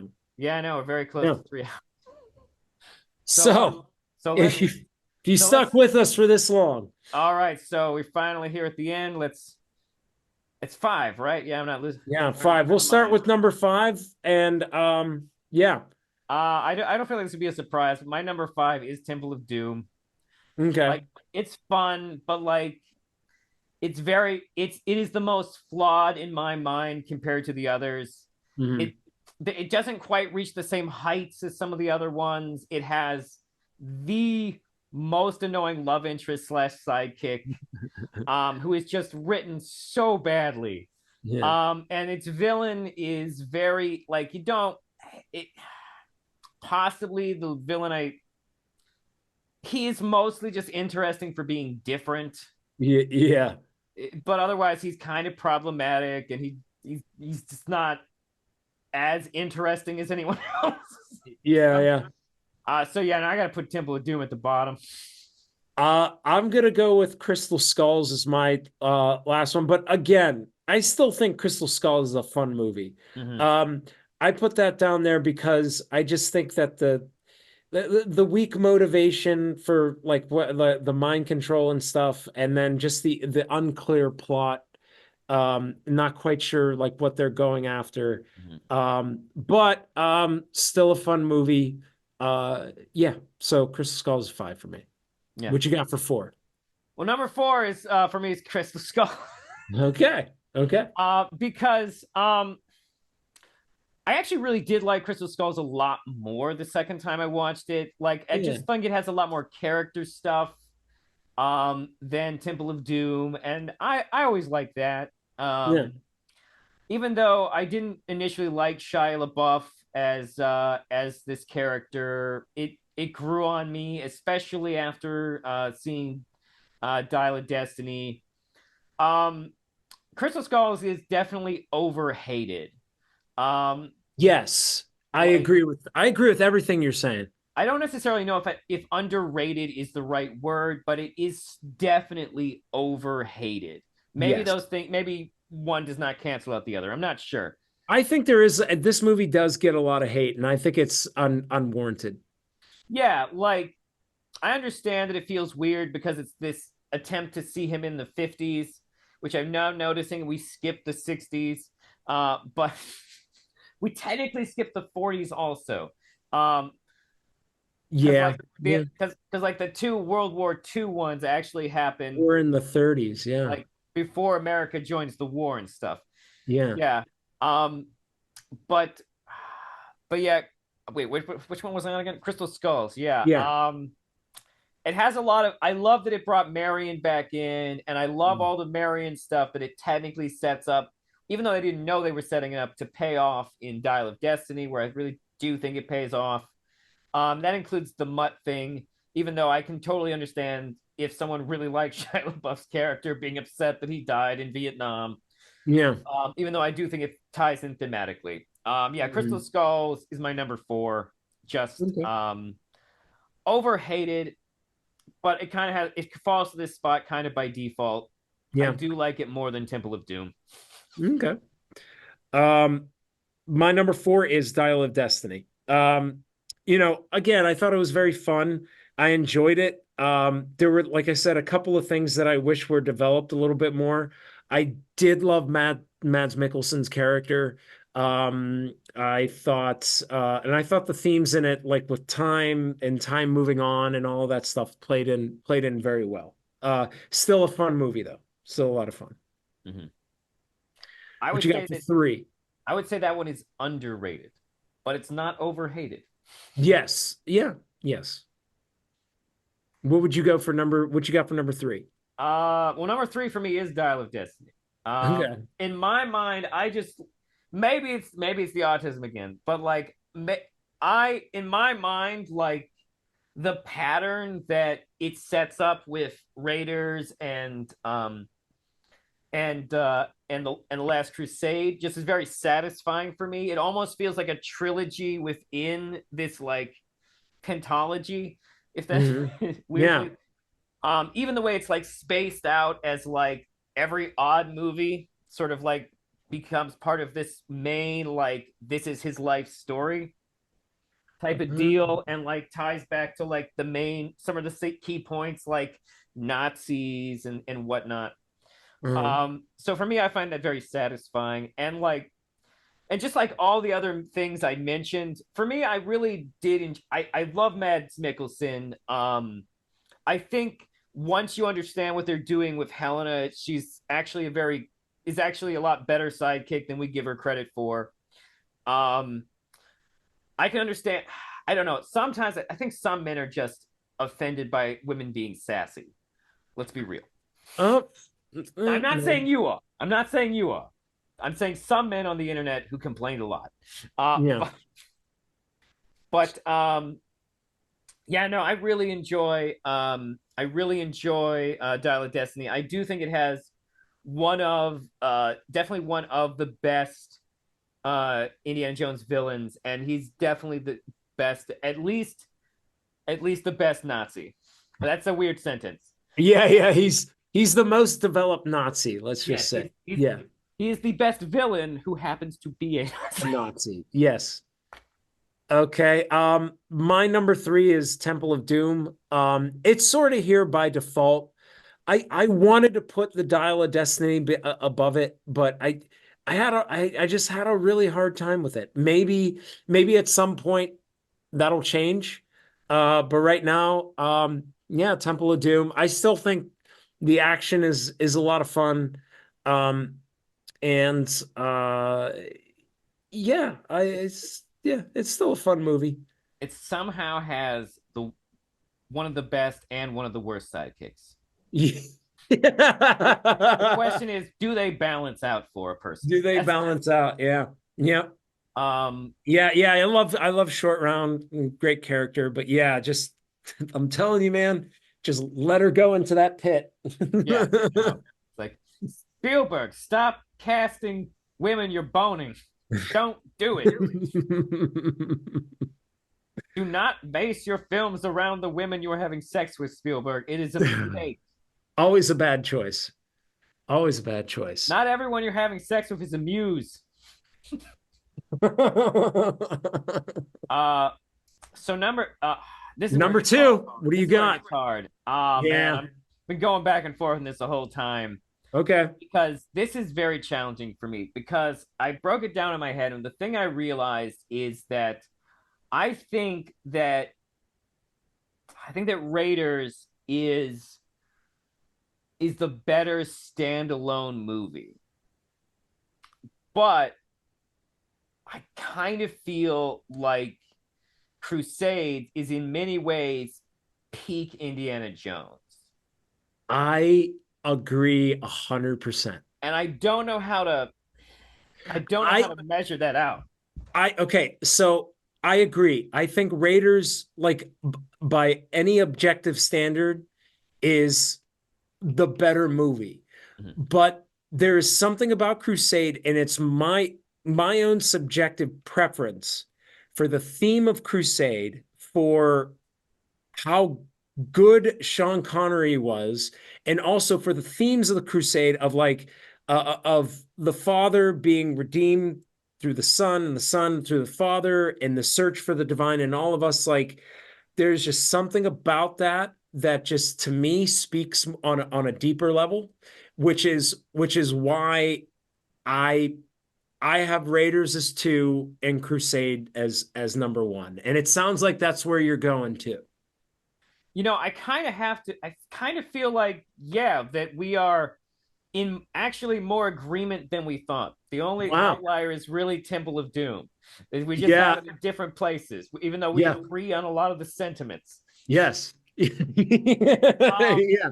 so I think I have to agree with you. And I don't think young me would have gone for it because like Crusade is just a little bit slower. I don't know. There's just something about Raiders that really holds your attention as a kid. Yeah. Um, but like having rewatched all of them like I did, like I do stand by my statement there is that like as a standalone movie, Raiders is like a perfect action adventure. It is almost the format for action adventures going forward after it. I don't know if Spielberg invented that or just perfected it.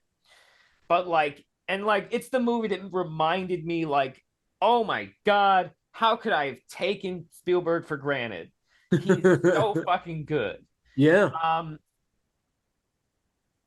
but like when it comes to Indiana Jones himself, like if this were just a list of greatest movies of all time, I think Raiders would be higher. Okay. But like in many ways, Crusade is just peak Indiana Jones. Mm. It is, and I don't, and like not just like in terms of like quality, but like in terms of like a character's like life journey. Yes. Like the way it builds into that and the way the themes resonate around it. This and like the movies that follow after it actually reinforce this. And not like in a bad way, but in like a good way. It's like Yes. we are witnessing a person's life. And even though it wasn't told in complete chronological order, actually, there might be an argument for watching Temple of Doom first. Yeah. And watching them and maybe next time that's what I'll do is go in chronological order. Mm-hmm. Because if you were to do that, it would be if you were to do that, you would be watching really the life of this character. Mm-hmm. I mean, technically, I guess you watch Young Indiana Jones first, then Temple of Doom, then Raiders, then Crusade, but like Crusade is just like I can't think of a better word than like peak. Mm. Like, Yeah. and not in like a bad way, but in like this is the top of the mountain. Yeah. This is where even though he has much more journey to go through, this is the point at which he is defined. This is where we see Indiana Jones in his fullness, Yeah. in his at the moment where his ability and his experience and his age all come together in one moment for him to reconnect with his father, thereby completing also the peak of like an emotional journey. Yeah. And then like the Yes. movies that follow that are more an exploration of him passing his prime and entering into these new phases of his life. There's that peak, and Yeah, then yeah, yeah. exactly. Oh, gotcha. I gotcha. Yeah. So Yeah. that's why I gotta go with Last Crusade is number one.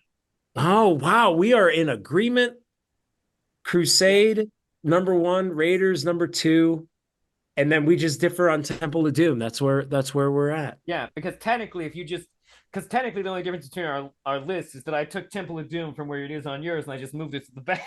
Yeah, Just moved exactly. the other two choices forward. More choose up, choose. Yeah, yeah. So No, yeah, man. Well, I'm surprised. I was fully expecting our lists to be completely different. Um, yeah. Um, but what we learned is just that Indiana Jones is like a great film series. it is a great film series. There's a lot more, and it's great action adventure, but there's a lot more happening there, you know? It's great, great artistry, great direction, writing, you know, everything involved with, special effects and stunt work and acting and, all that stuff. These are like just really, really all very well done movies. Yeah, despite the aging of some special effects, by and large, these movies work and hold up. Yeah. And some racial stereotypes that Oh yeah, and that so not like that. That's the other thing is the Temple of Doom kind of doesn't. There are parts of that it's at the bottom of my list also because there are parts that just don't hold up. they I don't. No, no. No. when I watched it, I was like, okay, I have to Google this. What countries eat monkey brains? And like it's places like China. Actually I forget. I think it was China, and like Central American places. No India never eaten monkey brains. No, Not a no, thing there. no. Somewhere else in Asia, but like more stereotypically Asian. I don't Yeah. remember, but like yeah, not a thing in India. No. Not a thing in India at all. In fact, India is one of the countries that has some of the most vegetarian. Yes. Yeah. Very, So very different. Yeah, there's that. But this was man, this was a lot of fun, man. this is a blast. I Yeah. hope some people on the internet enjoyed it as much as we did. Yeah, yeah, I hope so too. Yeah, this is a It's good Indiana time. Jones. It's something people care about. I feel like some people will listen to it. I hope so. I hope so. All Well, it was right. good catching up with you, man, and it's always good to Absolutely. talk art with you, you know? Absolutely. Same to you, man. We'll have to get together some other time. And Yeah. now I think it's time to thank our listeners and wish them a happy whatever. Happy Uh happy oh, and whatever. Happy happy Easter. Easter. I Yeah. guess it's not Easter for us, but happy Easter. When you're Happy hearing Easter. this, it might be Easter. This might be the first episode I release on YouTube and Spotify at the same time now that I'm doing so well on YouTube. You gotta keep up with the large penis episodes. Yeah, this isn't quite that, but maybe lovers of big penis also love Indiana Jones. We can only hope. All right. Well, thank you all for tuning in. If you're on Spotify, please follow. And if you're on watching this on YouTube, please like and subscribe. Maybe leave a comment or share it with your Indiana Jones friends. And if you want to contact me, you can email the show at rubenuncut@gmail.com. All right. You ready to say goodbye, Dean? I'm ready. All right. Say goodbye to the people. Goodbye, Dean. Oh, goodbye, Dean. Okay. All right. Everyone have a wonderful whatever, wherever, however you are. Godspeed.